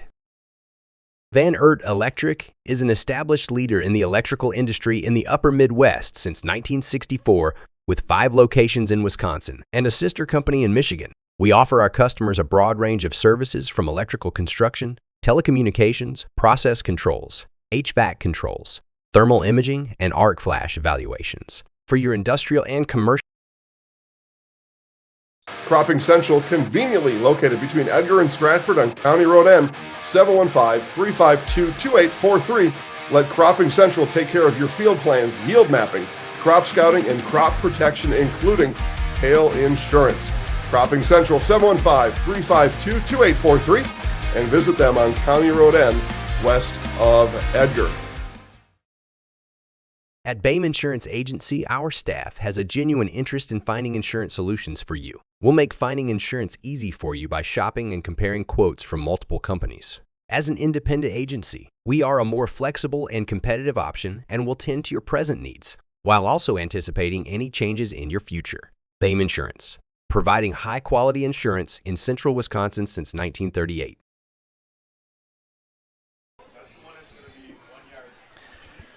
And we're back here at halftime. You can see the big bonfire that is traditionally on that far side of the field. It's actually on the other side of the fence. And, boy, we don't have much to talk about statistically from that first half. Both teams' offenses combined for under 100 yards of offense in this first half of football. Bonduel, 35 total yards unofficially, 28 yards on the ground, 7 yards through the air, 35 yards. Carter Mace with 30 yards to lead the way on 8 carries for Bonduel. For Edgar, 52 yards rushing, 3 yards passing, 55 total yards of offense, 41 yards for Maverick Butt, and 11 yards for Gavin Maurer. Just haven't been able to get on track with the exception of that 117-yard run by Butt. Just the one pass completed to Graham Strite for Tucker Strite in that first half, and that's where we sit. 0-0 is the score. We'll take a break, come back, and send it down to the field to our sideline reporters, Jason Zaleski and Dan Ross. We'll do that next. You're watching high school playoff football on Zaleski Sports. Edgar Lanes is a proud sponsor of Edgar Football. We offer a wide range of youth and adult leagues, tournaments, fundraisers, and bowling parties. Also, try our delicious homemade pizza or something off the grill. Edgar Lanes, where friends and family come to meet. You're tuned in to Better Halves. Mike, what are you looking for? Skip, I'm not getting older. I'm getting better. I still got big plans for my life and my Medicare. I know exactly what you want from Medicare. Same as all the other guys. Me! Hey, Mike, I'm Sheila from Security, and I'm just like you. In fact, I'm from your neighborhood, and I've got a Medicare plan that treats you like you. Did it just get better in here? Looking for a unique space to host your next event or business meeting? Check out the Milk House at Miltram Farms. You can view the cows being milked by the robots, play in the sand table, or start your own farm on the farm simulator. We have space for up to 125 people indoors, or you can sit outside and enjoy the farm views from our grain bin gazebo and make s'mores on the corn crib fireplace. Check us out on Facebook to see our upcoming events or go to our website at miltramfarms.com to see availability. Here at Brickner Motors, in Little Chicago, we will help you order your brand new Chrysler, Dodge, Ram, or Jeep and get it equipped the way you want it, in the color you've always dreamed of. Whether you choose from our in-stock selection or order factory fresh, quality vehicles at competitive prices are what keep people coming back again and again. Make the drive out to Brickner Motors on Little Chicago's northeast side and let our family take care of your family. You can count on us. It's the Zaleski Sports Game of the Week presented by Security Health Plan. Promises kept, plain and simple. Jason Zaleski, Dan Ross, and a whole bunch of people here enjoying a fire, having a good time. It is much warmer here than on the sideline, Dan. Tell us about that. It is cold. I have the wind in my face on the Bonduel sideline, but the weather isn't much of an issue. It's not the reason why we're not seeing a lot of sustained drives. It's just really good defense. Right. Before Dan cries about all of it, it should be known to the public that Dan had the first overall draft pick about what sideline to stand on, and he did choose Bonduel. So I did. You had that going for you.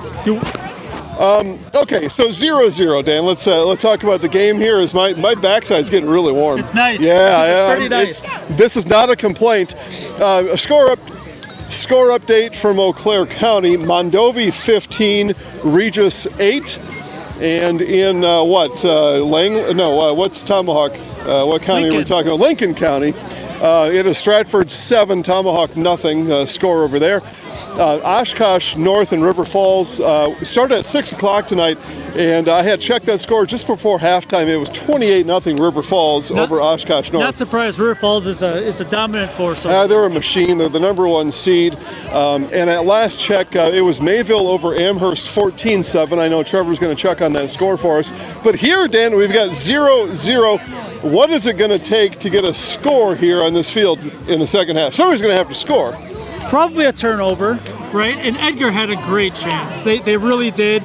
And Bonduel was gifted that penalty of a false start at the 1 yard line. And I'm thinking to myself, just let the clock run down. Don't rush anything. You have a timeout. You're going for it on 4th down.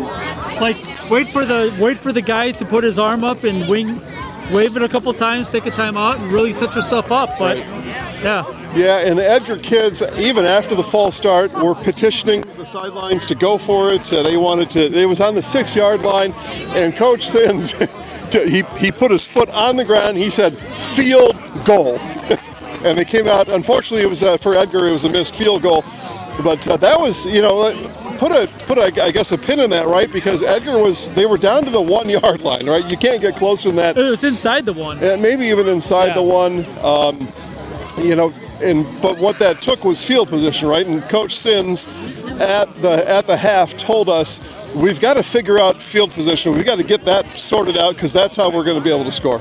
Yeah, and I mean, how many first downs total were there? 4, maybe? A couple 3? For Edgar, 1 for Bonduel, so 3 perhaps total. Yeah, in that way. You know what? It's the kind of game we thought we would have. Yeah. Talking to the coaches before the game, I'm sure that this is probably what they thought this game would be. Advantage nobody. Yeah, advantage nobody. We talked to Coach Westrick too about playing on the road. Different than baseball or even basketball, where the fans are sometimes sitting almost right on top of you. Football, to me, Dan, is no advantage at all, especially at the high school level. The field dimensions are the same, unlike baseball. The fans are back there. It's just you and your guys, you and your coaches out here playing football, no matter where it is. Yeah, it's just the color of the jersey. And the bus ride to get there, I guess. Yeah. But sometimes that can bond you as a team. Sometimes. For Bonduel, it's just trip down Highway 29. No big deal. Kids, that's not far. Kids probably took a little nap on the way. Trevor, hit me with that Amherst-Mayville score again. We'll pass it along to the folks at home. So 14-6, the Mayville Cardinals at halftime over the Amherst Falcons. And again, Mondovi 15-8 over Regis. That's probably a good one. If we could have been anywhere else other than here, which we weren't going to be, but that would have been one. Yeah, and that game was won by Regis on a Hail Mary on the very last play of the game. Last week. Well, not last week. It was in the regular first season. Time, right? Yeah. Which is why the game. 3 or 4. Which is why the game is at Carson Park tonight instead of in Mondovi. But the Buffaloes, proving our point, home field, no field, we'll beat you anywhere. Yeah. Doesn't matter. And Absolutely. again, Stratford leads Tomahawk 7-0 at halftime. Those of you trying to watch that game, internet issues in Tomahawk, we will have a full crystal clear video of that game. They call that tape delay back in the day, but you'll be able to watch it crystal clear later on. Let's do this. Let's take a break. We've got about 8 minutes left before kickoff, so we'll take a 2.5 minute break. Dan and I will be here at the fire when we come back right after this on Zaleski Sports. At R&R Flooring and Furniture, we sell products that look good and products that last. You want a great selection at a great price and a company that stands behind their products? You will find Wolfcraft, Ashley, Marshfield Furniture, and more. Looking to get the best sleep of your life? We have a mattress for you. Get a 15-year non-paraded hybrid mattress for only 25 cents a night, and we also carry adjustable beds. When it comes to flooring, furniture, and mattresses, it's easy. Come to R&R Flooring and Furniture today. That's all it takes. MP&C is a leading designer, fabricator, and installer of stainless steel process systems. Founded in 1992, MP&C serves a wide range of industries, including dairy, chemical, and water treatment.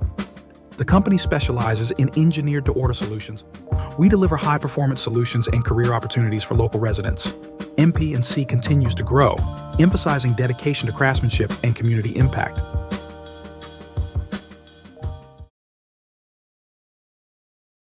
At Nicolet Bank, a great rate isn't new or trendy. Our Real Rewards checking has offered 3.00% annual percentage yield since 2011, earning customers over $30 million in interest. Join your friends and neighbors in experiencing Real Rewards checking and get excited to earn 3% more. See terms and apply at nicoletbank.com. Nicolet Bank. Real people, real conversations. Hey, you're tuned in to Better Halves. Skip, I love my hometown, and I want a health plan that feels the same way. So, what are your favorite local date spots? Yeah, I know like all the date spots in Eau Claire. Jane, I'm Steve from Security. I've lived here in Wisconsin my whole life, and that means I understand your health coverage needs better. By the way, Doug, it's Eau Claire. I have a dozen Eclairs in my dressing room.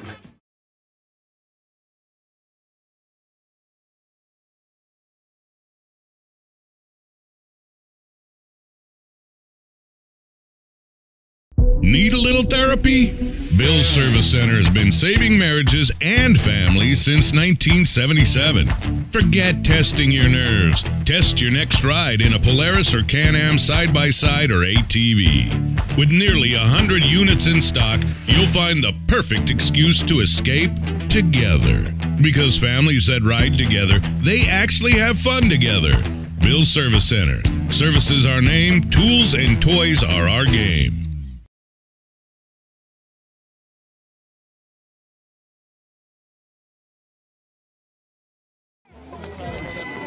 All right, halftime show continues here from the Big Fire. We're getting some big plans made here, Dan. We're getting some big plans made. We have some things in the works. Yeah. Tom King will be on the call again in the second half. Tom, they're asking about you up there. They want things. They want to hear from Tom. We'll have to bring Tom down here next time. Yeah. He's a local celebrity, literally. Celebrity here in Edgar. He's a county-wide celebrity. It's true. He owns Marathon County. Yeah, people are getting a little rowdy down here. Well, this is our kind of crowd. This is our kind of crowd. They've got actual pallets on the fire. Yeah, it is really warm. They're just burning whatever they've got laying around, and just to get the flame high, keep us warm. Dan may do his silent reports from here in the second half. I think you probably could. I probably could. I probably won't, though. All right. It is nice being close to the field. 0-0 here as we head towards the second half. Our 3-minute warm-up is about to begin. Both teams are on the field, which means you've got to go soon because you've got an interview to do with Coach Westrick of the Bonduel Bears. So let's talk about Bonduel. We talked a little bit about Edgar. We heard from Coach Sins. What does Bonduel have to do to move the ball past the 50-yard line here in the second half?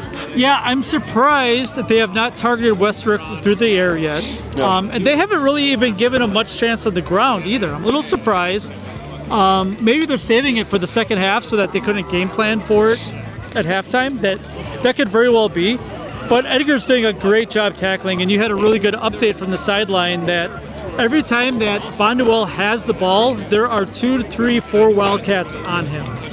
Yeah, it's gang tackling at its best. And Bonduel, a couple of those passes near interceptions too. Yeah. So they've got to consider that as well, don't they? Yeah, and really, one of them should have been picked. Yeah. It was number 11, and Edgar just didn't see the ball that was tipped kind of right to him.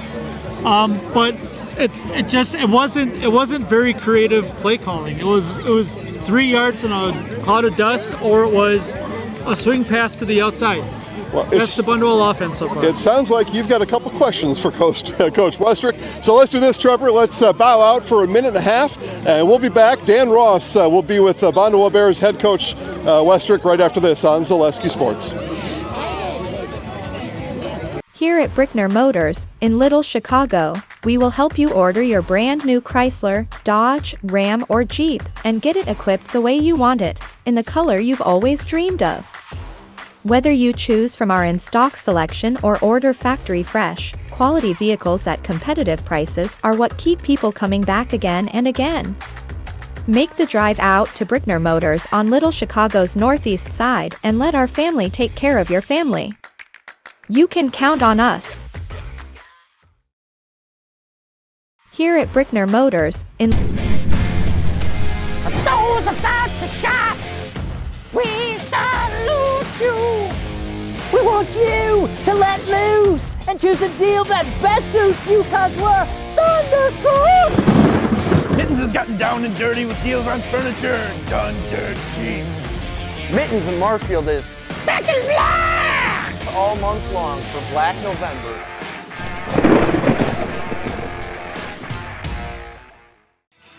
All right, I'm down the field with Coach Westrick talking about that big stand. What did that mean to your guys going into the locker room?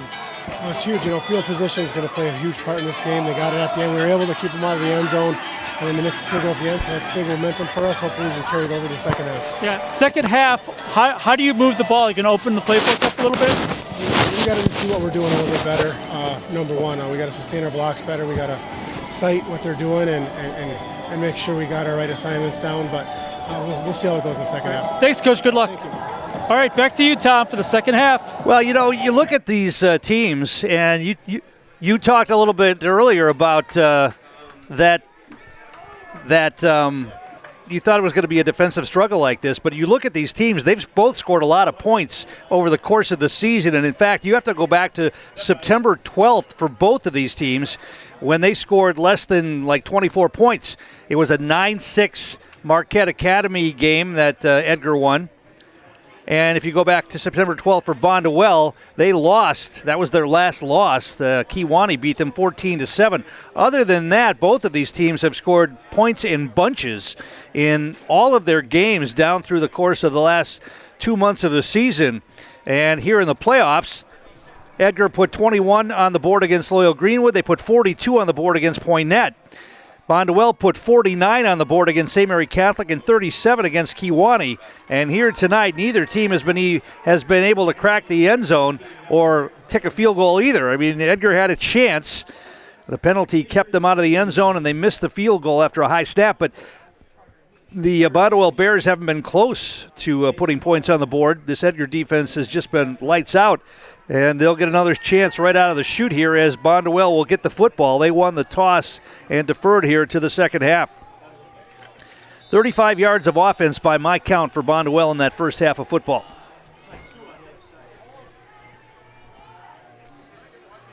And here's the kick. A line drive by Trewicki, taking on the run at the 20, across the 25, and falling forward to the 35-yard line. On the return for Bonduel was Mason Baldwin, and it will be 1st and 10 for the Bears at the 35-yard line. Winner of this game takes on the winner of Eau Claire Regis and Mondovi. Mondovi leading at last report in that one.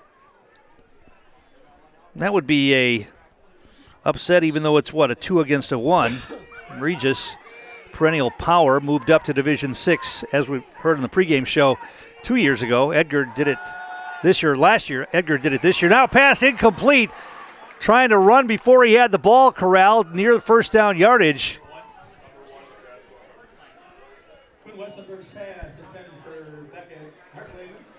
Hartleben had the ball, hit him in the hands. He turned his head to look where he was going and didn't secure the football. It's going to be 2nd down and 10. Edgar, of course, trying to get back to Camp Randall and win a state title for the 3rd year in a row. They won the Division 7 title the last 2 seasons. Here's a handoff inside, and once again, hit almost immediately, falling forward to about the 39-yard line. Carter Maish on the carry. Schneider and Stanke in on the stop for the Wildcats, and it's going to bring up a third down and long. Third down and a long 6 here.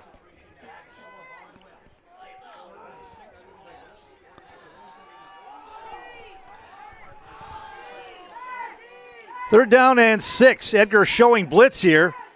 They're going to play action, and Wiesenberg's being chased. He throws. He's got a man caught. Diving catch at the 49-yard line. Edgar thought it was incomplete, but the catch made for a first down. Wiesenberg did a good job of rolling away from the pressure that time, and he found the man for the completion at the 49-yard line.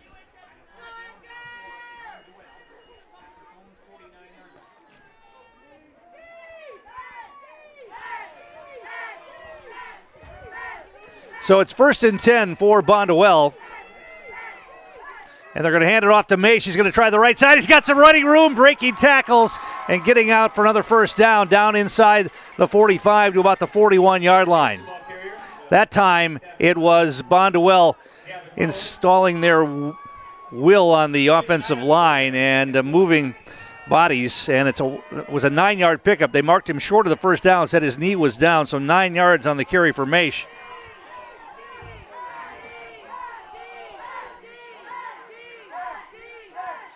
Man comes in motion, and they're going to hand it off this time. Once again, positive yardage, first down yardage for Maish, I believe, before he was driven backwards. Alex Schneider, one of the tacklers there. Going to be enough for the first down.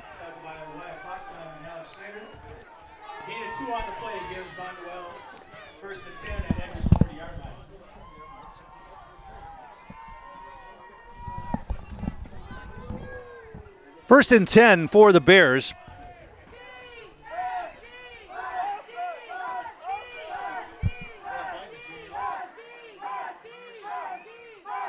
Wiesenberg wants to throw again. Slant pattern. He's got his man. It's caught for another first down. Tough to defend that. Contreras was playing off. The catch made by Hartleben.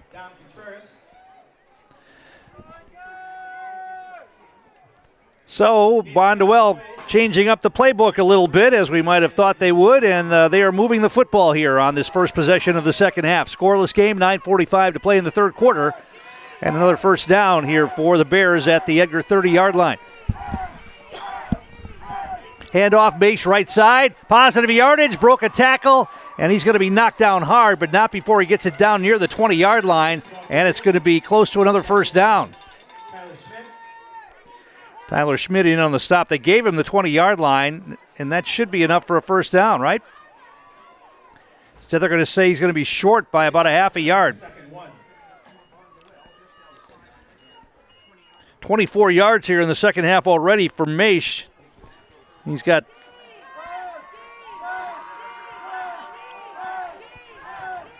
over 50 now.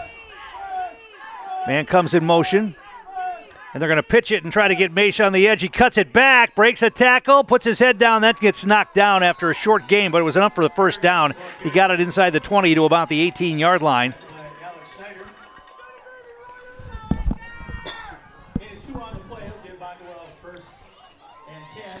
So the Bears moving the football, trying to get on the board first here. Whoever scores first, obviously, is going to have a huge advantage the way the defenses are playing here tonight. And Bonduel moving the football impressively on this opening drive of the second half. Wiesenberg under center. Drops back. He wants to throw. He's got his man. It's going to be caught going down to the turf to make the catch. Wiesenberg threw that ball before the receiver had even cut. And it was Gage Scholl makes the catch. 5 yards on the completion to Scholl, and it's going to be second down and 5. Ball's at the 13-yard line. Wiesenberg under center. They're going to hand it off, try the left side, and that's going nowhere. Stanke stopped it. His teammates come in to help him out. Actually, Carson Nowak, my mistake. Nowak on the initial hit. And Nowak waited, held the runner, and then his receivers came. Here's a replay of that. You can take a look at Nowak slashing in there and making the stop. And then 2 or 3 more green jerseys come out to help. And it's going to be 3rd down and 7 now for Bonduel. Let's see if the Edgar defense, who've come up with so many big stops over the course of the season, can get one right here. Obvious 4-down territory here for Bonduel. Wiesenberg under center. Play action. He wants to throw. He's being rushed. Nowak again. They wanted a hold there. Didn't get it. Nowak's going to throw it. It's going to be intercepted. No, caught. I thought it was intercepted. Instead, it was caught by Bonduel inside the 10-yard line. Another first down, I believe. It looked like that ball was going to be picked off, but Westrick was able to catch it. And we can take a look at that one again. Nowak stumbled as he was coming in on the rush again. Wiesenberg able to avoid the pressure, and then he throws it across his body, and it almost looked like this ball was taken out of the air by the Edgar player, but Westrick was able to be strong enough to hold on to that, and they get the first. Actually, it's going to be, they're measuring now for the first down. It's either going to be a first down or it's going to be 4th and very short. Huge play right there by Bonduel, and it looks like they're going to get the first down by the half the length of the football. First down at the 7-yard line. 1st and goal now for the Bears. Bonduel have it 1st and goal at Edgar's 7-yard line. So obviously the talk at halftime for this Bonduel Bears team was we're going to go to the air. And they have done it. And they have been able to move the football with a mixture of rushes and passes here on this first possession of the second half. Wiesenberg under center again. Man comes in motion. Quick hitter. And not much there. Westrick on the carry. Schneider on the stop. They're going to give him the, maybe this, going to be no gain on the play.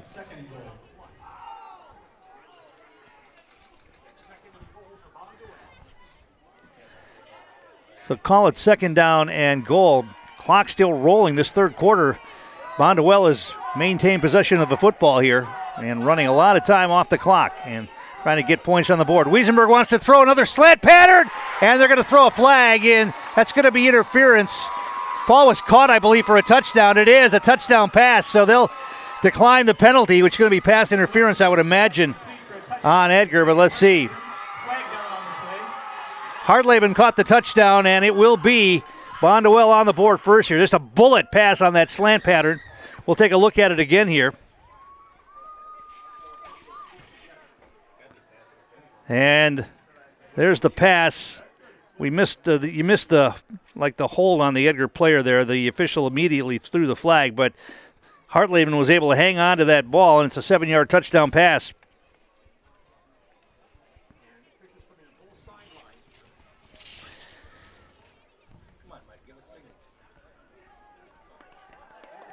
Going to be pass interference against Edgar. That'll be declined, and it's 6-0 pending the conversion here for Bonduel. They'll look to kick the extra point. It's going to be Jaden Pop who will attempt the extra point here for Bonduel.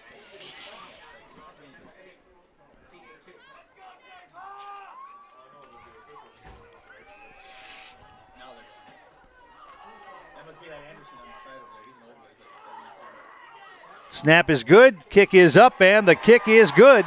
And Bonduel has taken the lead here in this 3rd level playoff game. They lead the Edgar Wildcats 7-0 when we come back. You're watching high school playoff football on Zaleski Sports. Warner Insurance Agency is a family-owned insurance business that has been helping customers with all of their property and casualty insurance needs for 3 generations.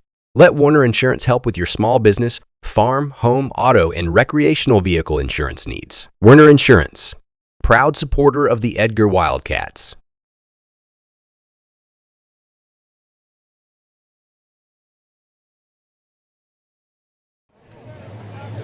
Yeah, down here on the Bonduel sideline, a lot of happy faces. They get the kickoff. They drive the entire field. Oh, hello, sir. They drive the entire field. We talked about it over halftime. These crossing routes that we've seen. Yeah, the crossing routes that we've seen in level 1 really helped him out all the way down the field, including a diving catch by Westrick. 7-0, the Bonduel Bears up on Edgar Wildcats. Back to you, Tom. Yeah, the passing on that drive was pretty impressive. 4 out of 4 for Wiesenberg, excuse me. Here's the kick, line drive, and he taken by one of the up men, across the 30, across the 35, and out near the 40-yard line. Was a heck of a catch by Contreras on that line drive kick, and he takes it out to about the 39-yard line, and that's where Edgar will start this drive with 6:28 to play in the third quarter, finding themselves in the weird position of being behind in the second half of a game. They trail 7-0 now.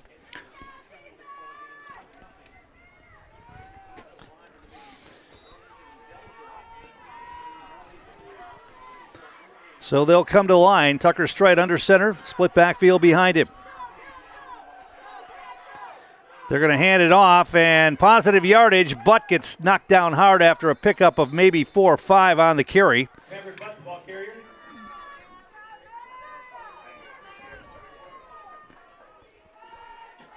And give him 5 on that. 2nd and 5 for the Wildcats.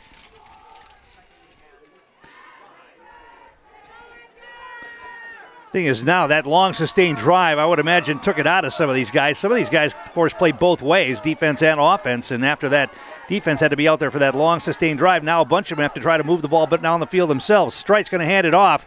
This is, I believe, Butt again, but not much there. Maybe got back to the line of scrimmage and driven backwards. Actually, it was Maurer on the carry that time. Call it no gain on the play. 3rd down and 5.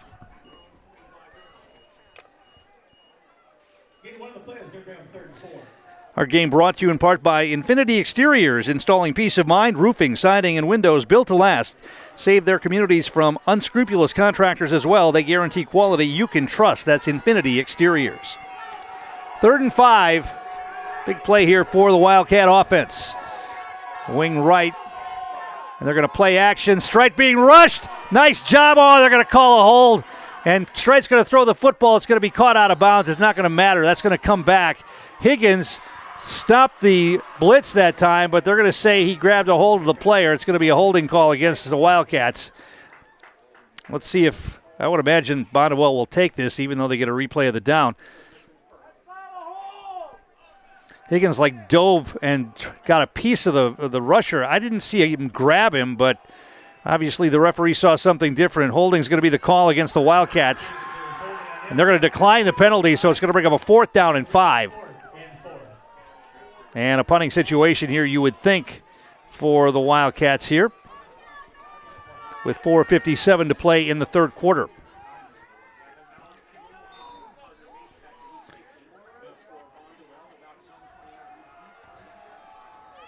So they will line up to punt this one away. Maurer will stand inside his own 35-yard line to punt this one. Snap is low. Maurer goes down to get it. Line drive, punt.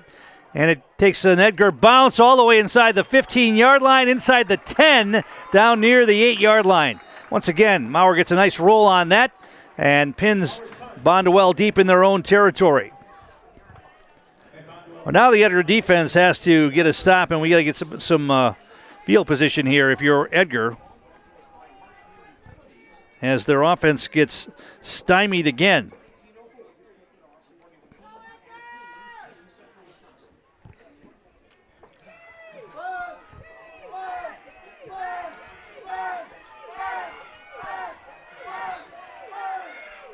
Bonduel to the line.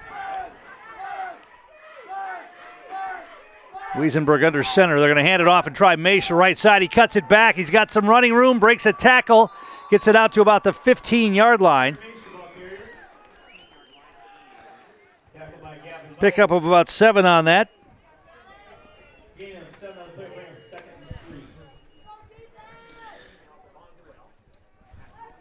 So Bonduel getting some good runs from Carter Maish here in the second half. He only had 30 yards at halftime, but he's starting to pile them up now.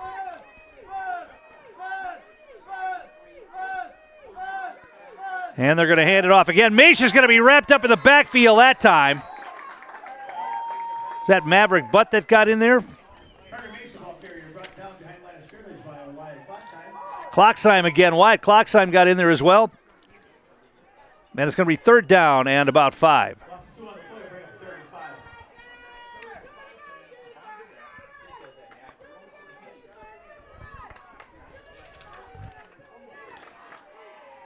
Graham Strite on the field on defense here for the Wildcats.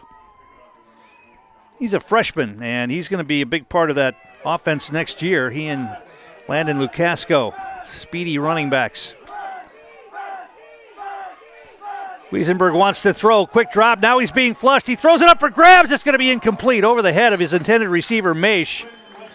Maurer was there in coverage. Wiesenberg got away with one that time. He just threw that ball up to get rid of it, and was lucky that one didn't get picked off.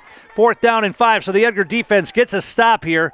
And Bonduel, I would imagine, will punt it away from deep in their own territory. Edgar should get decent field position here with 3:18 to play in the third quarter. Bonduel leading here 7-0.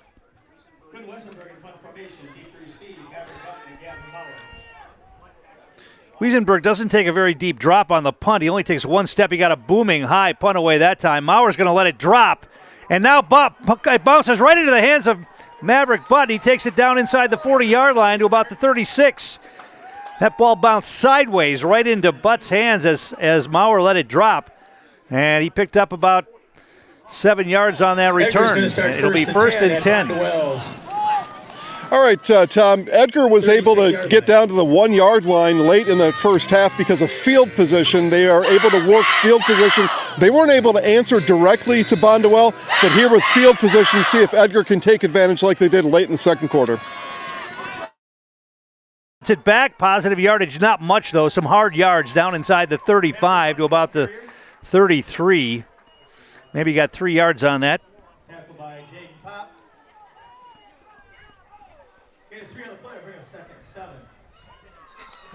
It's just an absence of big plays here tonight for Edgar on both sides of the ball. The defense has played great, but there are no turnovers so far, something they've been very good at this year. And on offense, just really no big plays with the exception of that 17-yard run by Butt in the first half. That should have been a touchdown except for the ankle tackle that stopped him from getting in. Straight ahead handoff this time by Butt to Butt. He goes inside the 30-yard line to about the 29.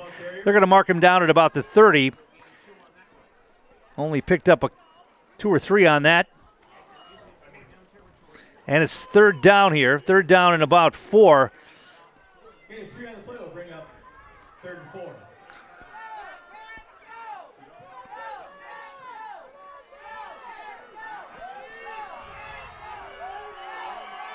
Straight under center. Hand off to Butt again, and he slips and falls down as he got it. Now a flag flies in, I think. As Butt slipped as he made his cut there. He got only a yard on that to the 29. Let's see what the flag's about. They're going to call the penalty, I believe, on Bonduel. At least Edgar thinks it's on Bonduel. Let's see what the referee says. It's going to be a face mask. Well, maybe that's why Butt slipped and went down. Maybe somebody got a piece of his face mask. They'll take the penalty, obviously.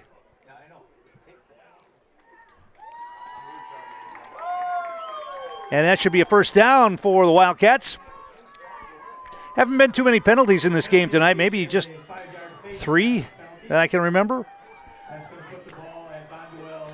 First down for Edgar. The ball marked at the 25-yard line.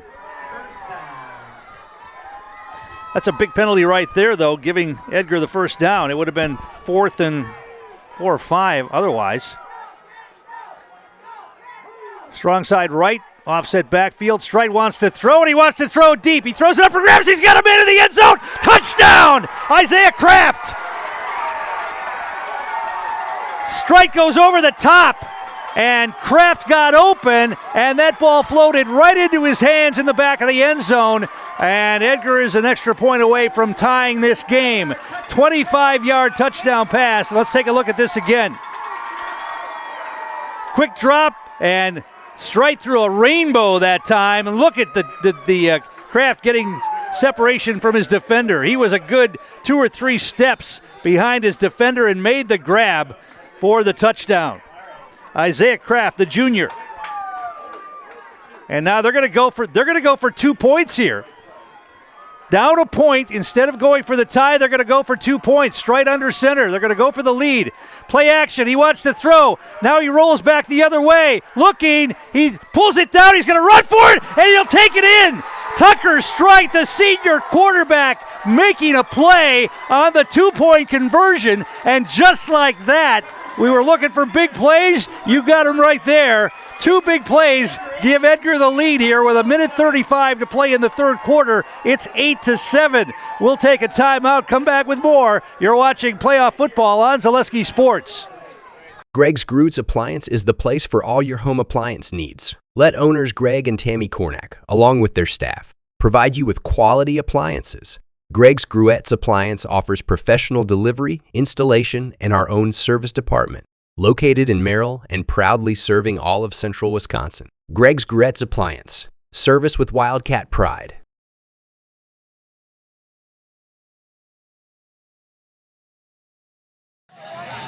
Tucker Strite in this game has been telling his coaches on the sideline, let me throw the ball, let me throw the ball. He throws it there, touchdown for the Wildcats. And then Tucker had a guy open for the 2-point conversion, said, no thank you, I'm going to take this one myself. Edgar takes the lead here at the end of the third quarter. You had that, could see that better than I could. I thought maybe the guy in the end zone was covered, and that's why Strite pulled the ball down and ran with it. He made that play himself. He made like 2 or 3 players miss the tackle. But how about Jerry Sins and the Edgar coaches going for it down a point? There's a replay of the 2-point conversion. Look at that. Strite makes 2 guys miss there, makes another one miss there, and then takes it into the end zone. That's just a great individual effort by Tucker Strite right there. 8-7 Edgar, 1:35 to play. That's the kind of 2 plays that can crush a team's spirit. Let's see how Bonduel responds. Short kick, taking it about the 20 and out to about the 35-yard line on the return. And it will be Bonduel football, and they're going to mark it at about the 36-yard line. Our game brought to you in part by Nicolay Bank, offering personal banking at its best. They have locations in Stevens Point, Wausau, Colby, Medford, Edgar, and Merrill, or learn more at nicolaybank.com. Wiesenberg's going to hand it off. Maish hit in the backfield, but breaks free and picks up positive yardage.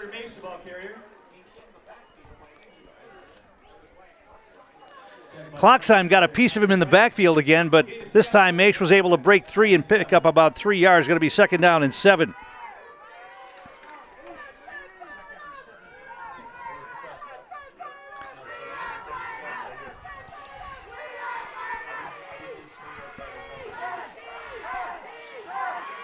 Wiesenberg under center.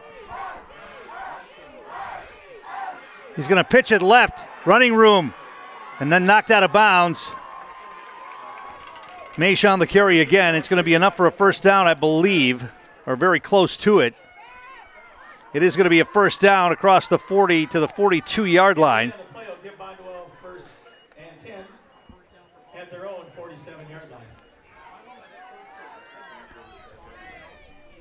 48.8 seconds to play here in the third quarter, and Edgar leading by a score of 8-7. The gutsy call to go for a 2-point conversion, down a point in the second half of this game.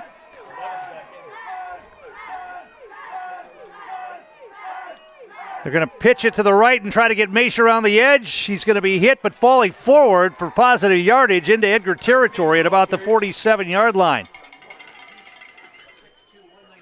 Picked up about 6 on that. Call it 2nd down and 4. So they're using Carter Maish as a battering ram right now, trying to wear out this Edgar defense. They went through the air the first possession of this half and moved the ball down the field. Now it's ground and pound, it looks like. Once again, they're going to give it to Maish. He's got a big hole this time. First down yardage down to the 40-yard line.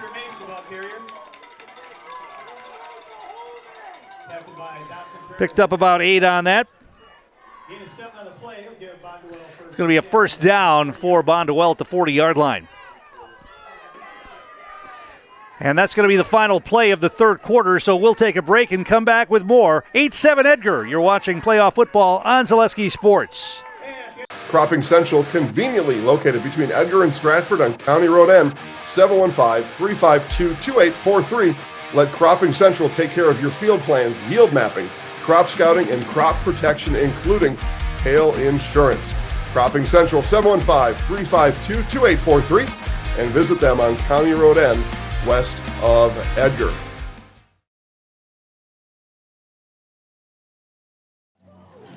Yeah, down here on the Bonduel sidelines, changing directions. Bonduel is going to be going with the wind in the fourth quarter, but both teams have been moving the ball here in the second half. Bonduel on another drive, trying to take the lead back from the Edgar Wildcats. Back to you, Tom. Yeah, and Carter Maish has been the difference here in the second half for Bonduel. He had 30 yards rushing in the first half. He's got 54 here so far in the second half, and he's picking up yards in bunches. First half, he didn't do that. This half, he's got runs of 9 yards, 2 runs of 9 yards. He's got a run of 8, a run of 7, and a run of 6. Of course, on that first drive of the half, which led to the Bonduel score, they also used the pass very effectively, including the touchdown pass to Beckett Hartleben. Edgar did respond, and now the defense has to respond for the Wildcats. 1st and 10 Bonduel at the Edgar 40-yard line. Here comes a blitz. The ball's on the ground, and it looks like Wiesenberg was able to fall on it. As a bobbled snap, they're going to lose a yard on that. Call it 2nd down and 11. Lost the one on the play, will bring us 2nd and 11.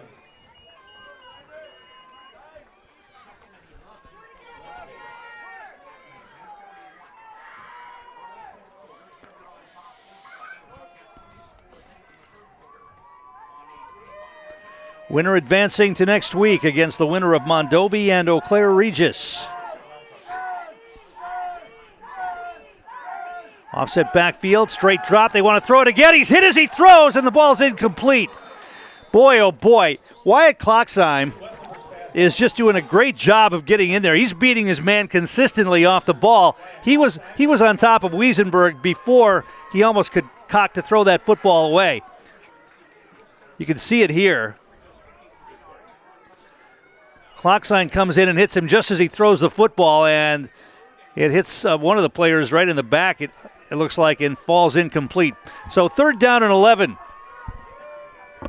Edgar's had success this year bringing pressure. Kloxheim is just rushing from his regular spot in the line, and he's doing a good job of beating his man here tonight. Out of the gun this time, they throw the football. It's caught, and nice open field tackle by Landon Lukasco. Ball goes down, or the player goes down at the 40-yard line. A gain of only 1 on that. It's going to be 4th down and 10. Now you've got a decision if you're Bonduel. What do you do? I would imagine you go for it here. Down by a point with 10:57 to play, but it's 4th and 10. So if you're the Edgar defense, you got to believe you can make a play here. Or are they going to line up to punt it away? They're going to play the field position game and try to punt this ball away, all right? No argument for me on this as well. If you're Bonduel, here's the snap, and the punt's away, and it's a good one. He's got a good leg. It's caught there by Maurer. He's trying to get it outside, and he's going to get positive yardage down the sideline. That's a good return for Gavin Maurer right there. He took that ball, I believe, inside the 5-yard line and takes it all the way out near the 20.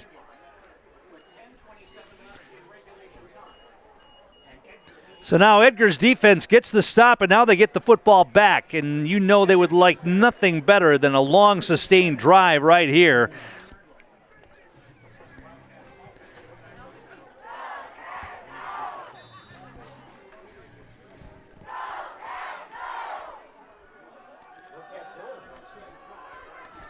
Stride will operate under center here. And he's going to hand it off, and not much there. I believe that's Maverick Butt. Yeah, he didn't get much there. Maybe got it out. They had that ball marked at the 17 where Maurer went out of bounds. He picked up a couple there, it looks like. Maybe 1. Call it a pickup of 1 on the play for Butt. Going to be 2nd down and 9. If you're Edgar, you'd really like to pick up at least a couple of first downs here for field position if you are forced to punt. You don't want to give Bonduel a short field here if you can help it. Strite handing it off. Maurer tries the right side, not much there. Maybe got back to the line of scrimmage. Call it no gain on the play. And it's 3rd down and long. Maybe they gave him a yard on that. Call it 3rd and 8.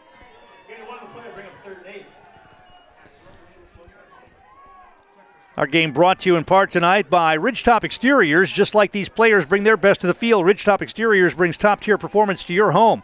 Roofing, siding, windows, and doors, Ridgetop Exteriors has the winning strategy to protect your home. Visit ridgetopexteriors.com. Strite under center, split backfield, wing left.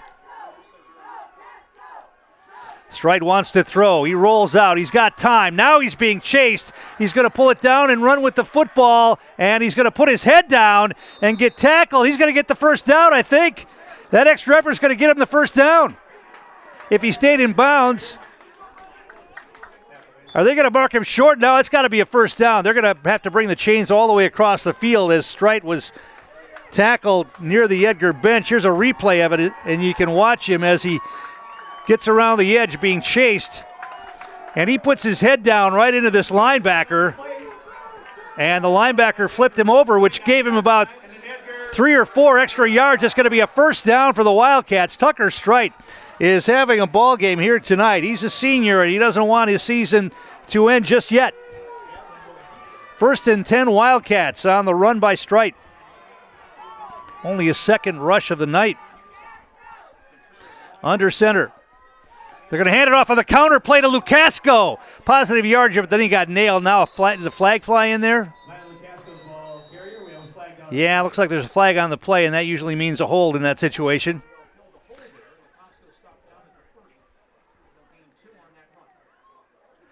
It's going to be, let's see, they're going to be a holding call against the Wildcats, so they're going to mark that off. 8:38 to play here in the 4th quarter. 8-7, Edgar leads by 1.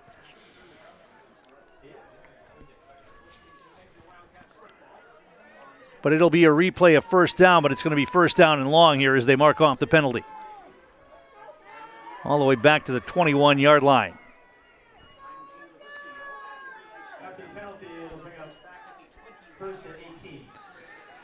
First down and 18 here for the Wildcats as they come to the line. Strite under center, split backfield behind him, wing left.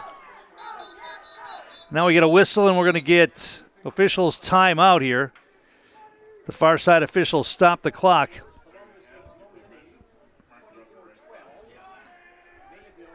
Did they mark off the penalty the wrong distance?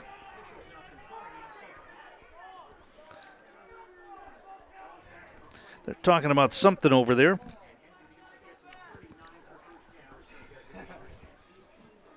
See if we can get an update on that Regis Mondovi score.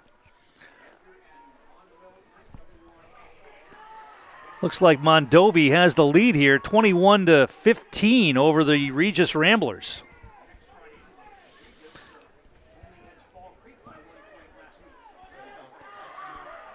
Officials are still talking about something on the far side over there.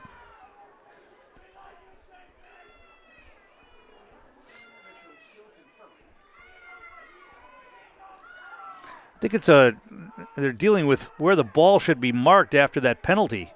I think they got it where they want it. Ball's marked at the 21-yard line. Now Edgar's going to huddle up again here.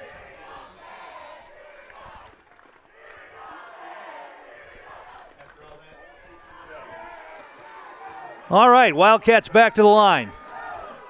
1st and 18. Strite hands it off.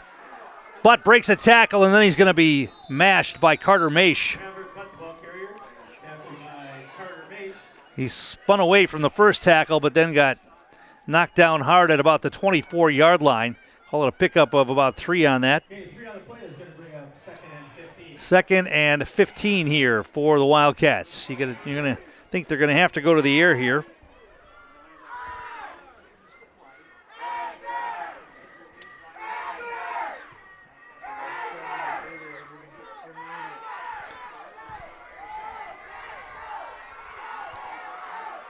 Under center, Tucker Strite. He wants to throw. He's got a man. It's caught by Butt.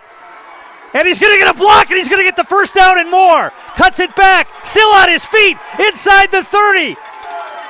And he's going to be knocked down inside the 20-yard line. Great block, but a flag on the play, and that's coming back. Oh, brother.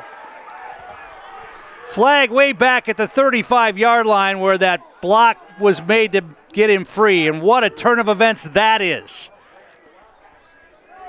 It is going to be a hold or an illegal block against the Wildcats, and that's coming back. And that's a kind of a play that can take it out of you, too. Edgar feeling really good after that one, and now your bubble is deflated as that play comes back. Here's a replay of it. Let's see if we can get the block in the back. It's Lukasco, it looks like. Oh, he's in front of Maish. Oh, if that's the play, if that's the call right there, that's a bad call. He was in front of Carter Maish. That was not a block in the back. We can see that on the replay. He was in front of the guy he was blocking. That's a bad call right there if that's what they were looking at. But it's not going to get changed, and they're going to mark off that penalty. What a huge turning point in the game right here.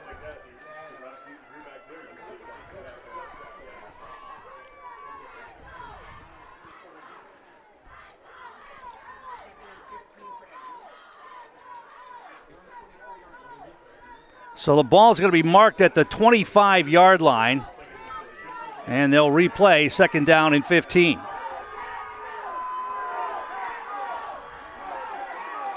Strike to the line.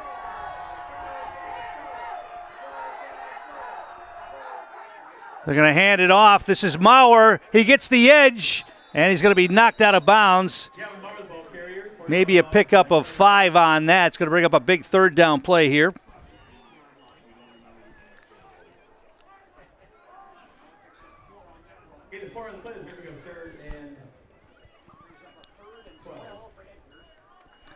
Third down and 12. They're going to say he stepped out of bounds after a gain of 3, so it's going to be third down and 12 for the Wildcats. We get a stoppage of the clock by the official. Now they're going to start it again. Actually, Maurer went out of bounds, so the clock. Now they're going to say to start the clock. All right. Third down and 12.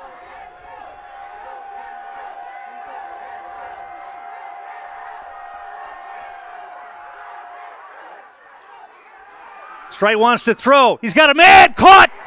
And depending on where they mark it, they're going to mark him short of the first down at the 39-yard line. Lucas Stanke, the tight end, makes the catch on that play, and that's a timing pattern right there. We'll see that again. Strite throwing that pass. He can't even see Stanke when he throws the pass, I don't think. Between two defenders, he makes the catch.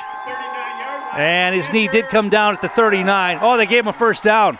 All right, 1st and 10 for the Wildcats. Big pickup right there on a 3rd and long. 1st and 10 on the 39-yard line on the pass and catch to Stanke.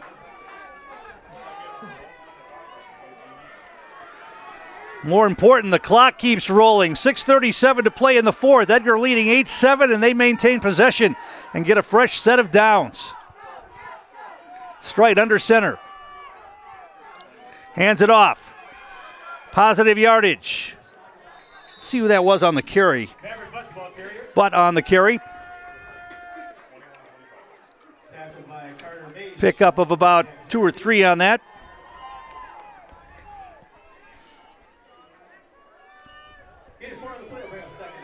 You get another first down, especially on the ground here, and then Bonduel's got to start thinking about using their timeouts.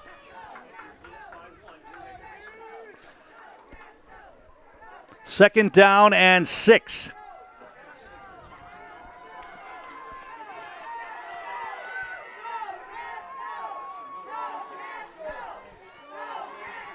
Strite under center, split backfield. Hand off again. This is Maurer. He gets positive yardage, and then he gets knocked down. It looked like he had more running room than he did that time. He got it inside the 45 to about the 46. But it's going to be short of the first down. He picked up about 3 on that. It looked like he had some running room, but Bonduel closed the gap quickly there. And it's going to be 3rd down and 3. But he stays in bounds, and the clock keeps moving. 5:15 to play in regulation.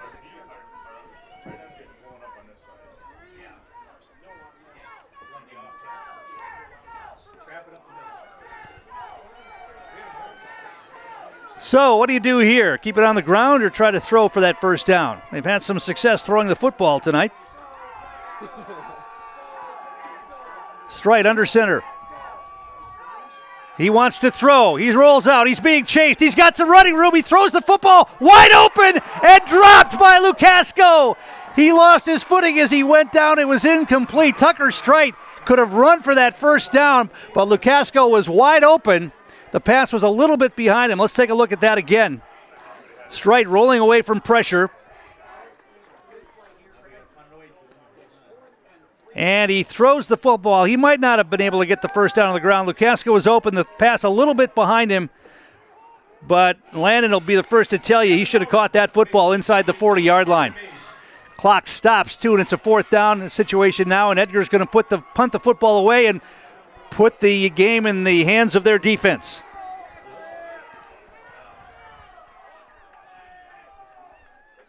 Maurer standing at the 35. Punts it away. A high, booming punt. And it takes a Bonduel bounce. And then it's down at about the 36-yard line. So Bonduel got about all they could hope for there as they stop the drive. And then the ball marked at the 30-yard line, maybe the 31. They're going to say the 32 is where they're going to put it. So with 4:31 to play and all three timeouts remaining, Bonduel will have the football, trying to take the lead here in this game.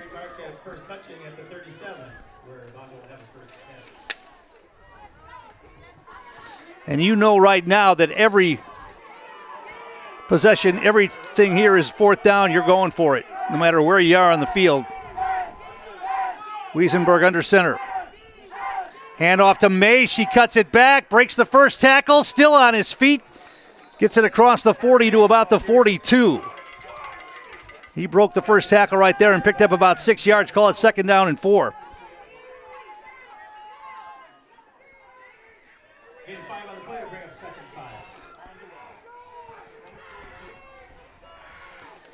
Clock continues to roll as we go down to 4 minutes to play.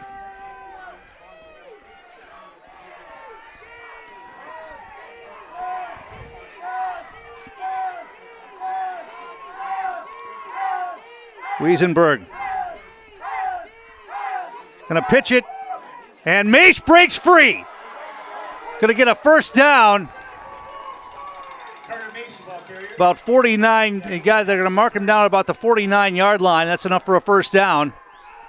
One of the Edgar Wildcats sliced in there and just missed getting a tackle in the backfield. And it's first down for Bonduel, just shy of midfield.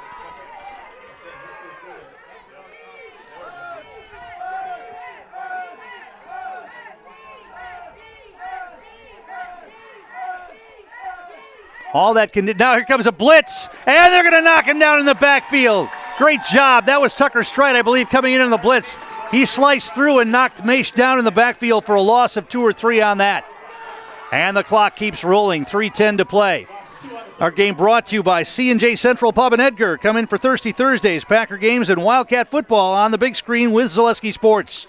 Before, during, or after the game, good times are had and memories are made. C&J Central Pub, Highway U in Edgar. And if you're watching the game there tonight, great to have you with us. They're going to play action. They want to pass. Getting away from the pressure. Wiesenberg turns. He's going to throw it deep, and it's going to be almost intercepted. Only one player had a shot at that. That was Dom Contreras. A diving attempt went off his hands, and it's going to be third down and 12 for the Bonduel Bears. They got pressure on the quarterback, Quinn Wiesenberg, that time, but he was able to get away and turn his body. The lefty had to throw, and he threw it deep. But good coverage downfield by the Wildcats. Clock stopped, 2:41 to play. 8-7, Edgar leads by 1. Third down and 12.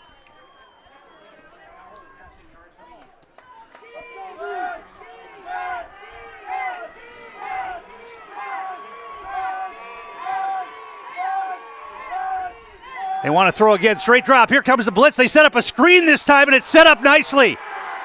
And they're going to be knocked out short of the first down, though. Good job of closing on that and making tackles in on the stop. Graham Strite and a couple of others in there as well. They're going to mark him down at about the 44-yard line of Edgar. It's going to be 4th down and 4. So Bonduel's season is going to come down to this. That was a well-designed play. Edgar came in free with the rush, and they had the screen set up, but good job of closing and keeping him from a first down. Now, 4th down and 4. Wiesenberg under center. And they're going to play action again. He wants to pass. He's being rushed. He throws it up for grabs. It's going to be incomplete off the hands of the intended receiver, and Edgar's going to get the stop. Wiesenberg under pressure. Threw it. The receiver went up, got his hands on it, but it's incomplete. Let's take another look. Stonkey coming in, and a couple of the other Wildcats trying to see who that was, putting the pressure on. And as you can see, the pass, the receiver got his hands on it. Near first down yardage. I don't know if that ball was tipped right at the end as well, but Edgar gets the stop. And now with 1:54 to play, they have the football leading by a point. Bonduel can stop the clock 3 times. They have 3 timeouts remaining.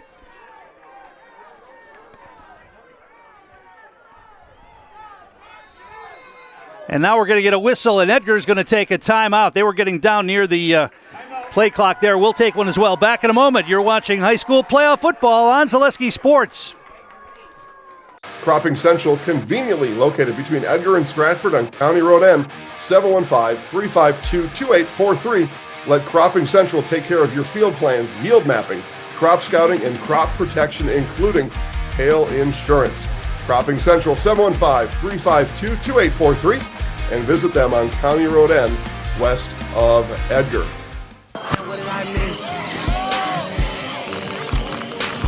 All right, guys, just play the math out here a little bit. Edgar run, Yes, Trevor? Yeah, play the math out here, guys. Edgar run, Bonduel timeout. Edgar run, Bonduel timeout. Edgar run, Bonduel timeout, and then punt. If that math plays out, Bonduel ball around the 15-20 with no timeouts, a minute and a half left. We'll see if that unfolds here, Tom. All right, we'll see how good your math is down there, and hopefully Edgar can get a first down out of this. They come to the line. Strite under center, split backfield, quick handoff. They're going to give it to Maverick Butt. Breaks a tackle, and he's gone! He breaks free, and he's going to get it to the end zone. Touchdown, Wildcats, and that'll do it. No flags on the play, I don't think. Or is there one on the far side?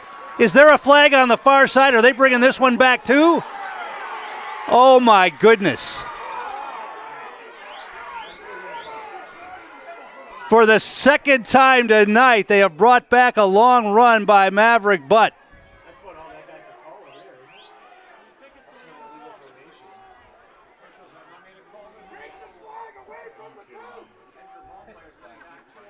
They're bringing this back. Wow.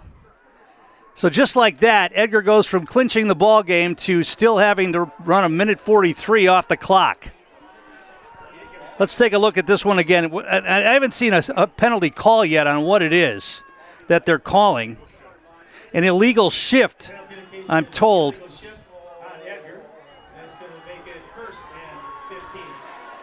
So a 5-yard penalty wipes out the touchdown, and it's 1st and 15 at the 40-yard line.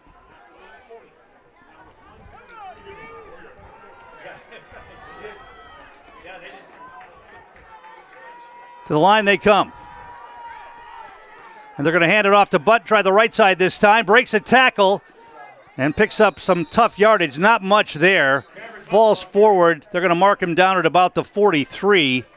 And Bonduel will take a timeout and stop the clock, I believe. Timeout is the call. We'll take a quick one as well. Back in a moment. You're watching high school playoff football on Zaleski Sports. At Bayme Insurance Agency, our staff has a genuine interest in finding insurance solutions for you. We'll make finding insurance easy for you by shopping and comparing quotes from multiple companies. As an independent agency, we are a more flexible and competitive option and will tend to your present needs, while also anticipating any changes in your future. Bayme Insurance, providing high-quality insurance in central Wisconsin since 1938.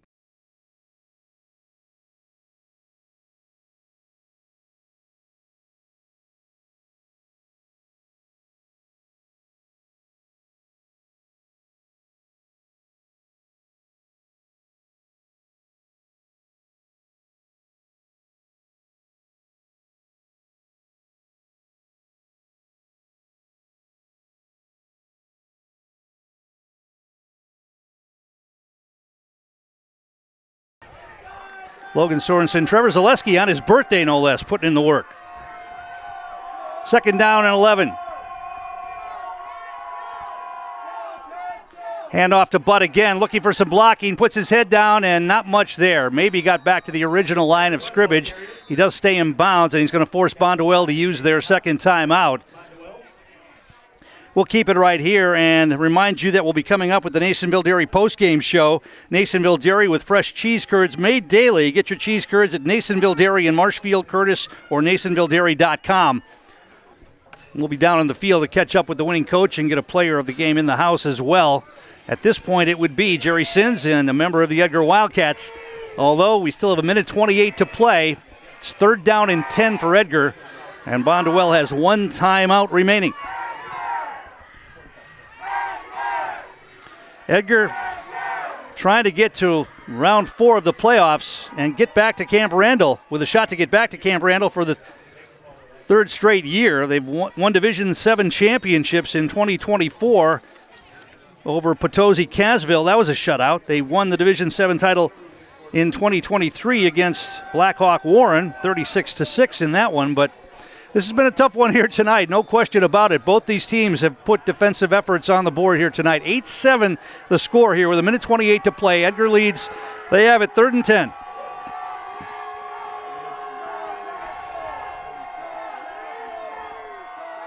And they're going to play action this time, but he gets away. Tucker Strike gets away. He might have some running room.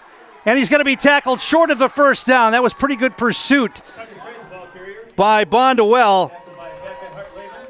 Beckett Hartleben made the stop. Strike stayed in bounds, and Bonduel's going to have to use their final timeout. I believe it's going to be 4th down and about 6. Ball just shy of midfield, and the clock stopped with 1:18 to play. So it looks like the Edgar defense is going to have to come up with one last stand here, as they will undoubtedly punt the ball away here and try to pin Bonduel deep in their own territory.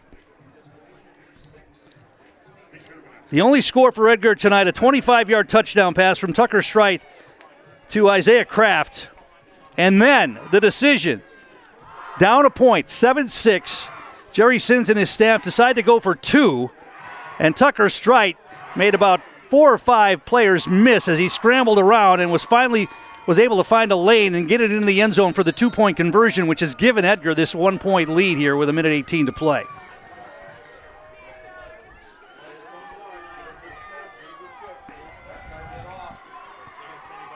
So now you got to get a good snap on the punt. You cannot give Bonduel a short field here. Maurer back to punt. Maish is back to receive. And you got to hope to get it up in the air a little bit and give your team time to get down to cover. Snap is good. The punt's away. It's going to be a line drive taken by Maish at the 20. And there's a block in the back, and there comes the flag. So whatever return is going to come back, that'll mark off. That'll be a nice penalty that'll be marked off from the 20-yard line on that block in the back. Just let me know when. All right. Down here on the field, that block in the back is going to put Bonduel even further back. Talking to some of the players, some of the kids, the staff on the field say that the kicker can't kick from 40, so they're going to have to get down to almost the 20-yard line in a minute to hit the game-winning field goal. Back up to you, Tom. Yeah, 1:06 with no timeouts remaining. So if you're Edgar, you've got to not give up the big play here. Nothing over your heads. The safeties are veterans. Tucker Strite back there. Gavin Maurer back there.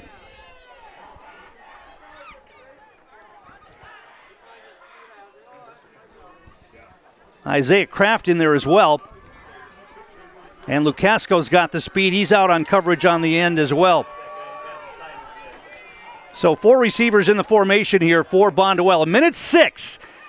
And if you're Edgar and you can make a tackle and keep them in bounds, even better. They're going to mark off the penalty all the way back to the 10-yard line. Bonduel will have it 1st and 10 at their own 10-yard line. Wiesenberg's going to operate out of the gun. Man comes in motion. He wants to throw. Straight drop. He's looking. He throws it out in the flat. He's got a man, and that's Maish, but he's going to be tackled in bounds. They keep the clock rolling. Maish tried to get out of bounds. He couldn't do it. over there to make the stop. Graham Strite was over there and a couple of other defenders as well. Quickly to the line, 44 seconds. They want to throw again. They roll out. They've got a man. That's caught. Spinning away, and did he stay in bounds? No, he got out of bounds that time on the far side, but he's short of the first down. Beckett Hartleben makes the catch across the 15 to the 16-yard line. Clock stopped, 36.8 seconds remaining. But it's third down and about 3. That's going to bring up 3rd and 3. Edgar will give up a first down here in the middle of the field, and as long as it's not a long play. Now, can't give up nothing over your heads, can't give up the big one, and you've got the veteran Tucker Strite back there at free safety. They've got 3 receivers out here and only 2 men in coverage. Wiesenberg looking to throw. He's been flushed from the pocket. He throws it away. It's going to be incomplete. He rolled out and threw that one. There wasn't anybody in the vicinity, but he was out of the pocket as he threw that away. It's going to be 4th down now, 4th down and 3. So Bonduel's season comes down to this. 31.3 seconds remaining, no timeouts, trailing by a point, and they face a 4th down and 3 from their own 18-yard line.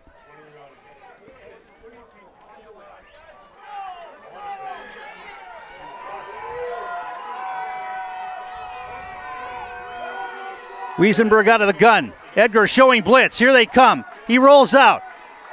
They're going to throw it downfield. It's going to be picked off. Gavin Maurer picks it off. He slides to his knees, and the Edgar Wildcats are going to escape here tonight with the victory. Haven't had a turnover all night until right there. Wiesenberg just threw that one up for grabs. He had no other choice. Here's a replay of it. The throw downfield, and it's underthrown to his intended receiver. Maurer had good coverage, and he makes the pick. And with 23.9 seconds, all Edgar has to do is take a knee right here, and this one will be in the books.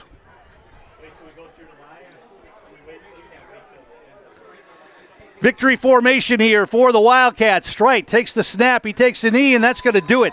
And the Edgar Wildcats will move on to the 4th round of the playoffs. They'll get the sectional plaque here tonight as they get the hard-fought 8-7 win here at Edgar High School. We'll take a break, come back with the Nasonville Dairy postgame show. We'll catch up with Edgar head coach Jerry Sins. We'll get a player of the game in the house as well. When we come back, you're watching high school playoff football on Zaleski Sports.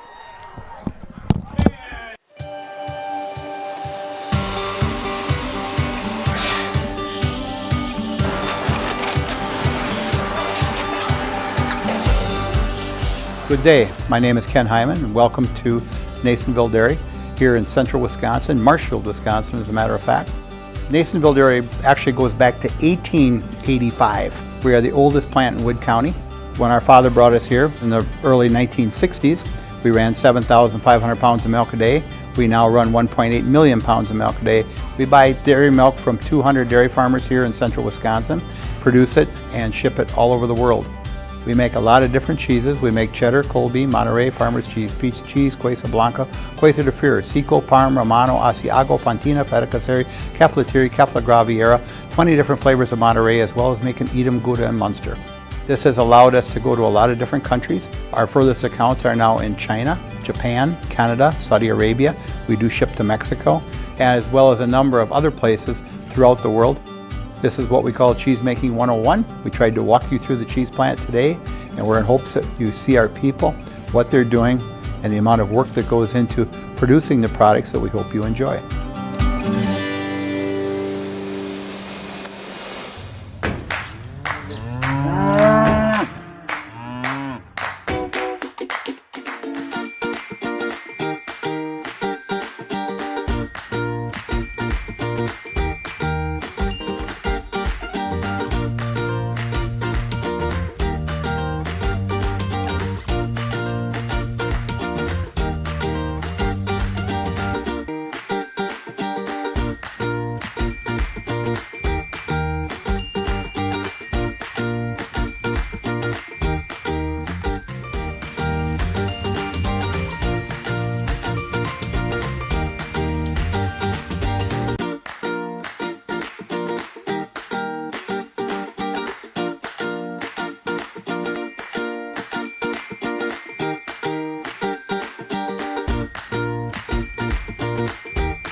We make a lot of different cheeses. We make cheddar, Colby, Monterey, Farmer's Cheese, Pizza Cheese, Quesa Blanca, Quesa de Fir, Seco, Parm, Romano, Asiago, Fontina, Feta Caseri, Caflatiri, Cafla Graviera, 20 different flavors of Monterey, as well as making Edam, Gouda, and Munster. And the cheese be with you.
Is that receiver up? Yeah, that's mine.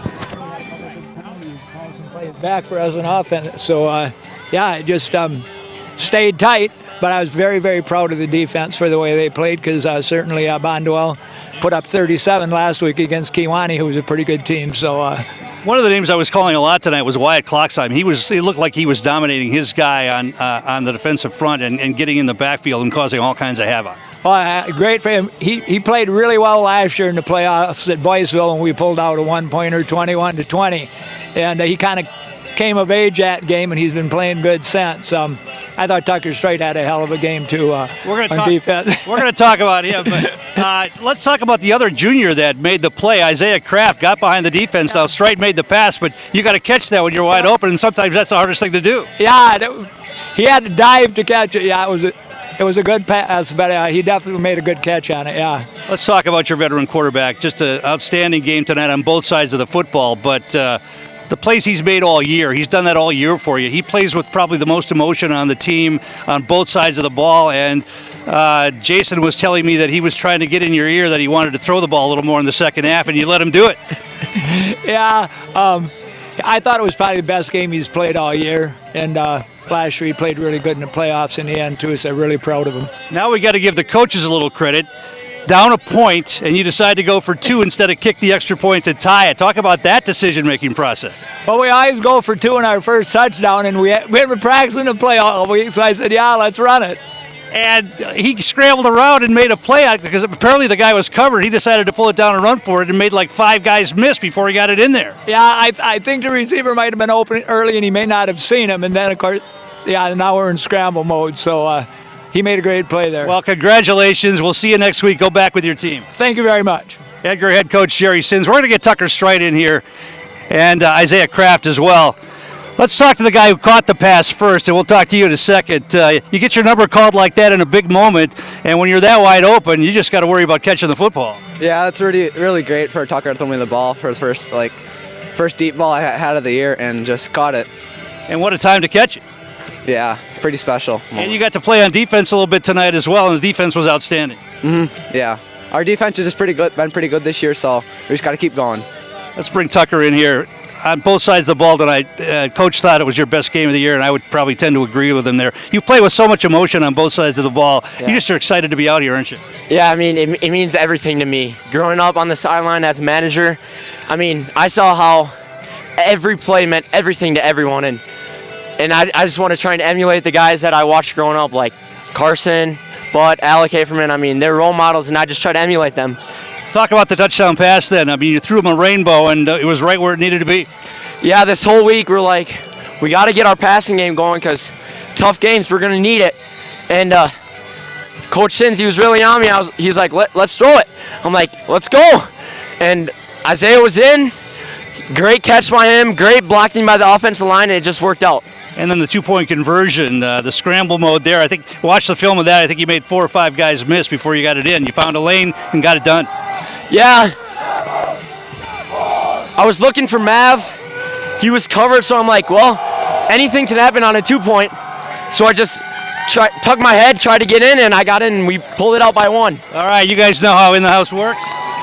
I'm Isaiah Kraft. I'm Tucker Strite, and we're in the house! All right, go enjoy the rest of the time with your teammates. What a game here tonight. I'll tell you what, a defensive struggle, yes, but the offense made the big plays happen when they needed to. And Tucker Strite, just an outstanding game from the senior quarterback tonight for the Wildcats, and they live to fight another day. Final score 8-7. Edgar advances, and they will take on the winner of Eau Claire Regis and Mondovi, who are still playing here tonight.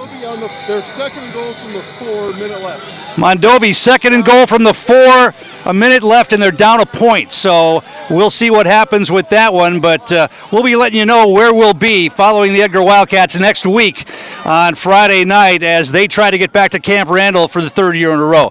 Thanks for watching. Have a heck of a game. Hope you enjoyed it. I'm Tom King, and you've been watching Playoff Football on Zaleski Sports.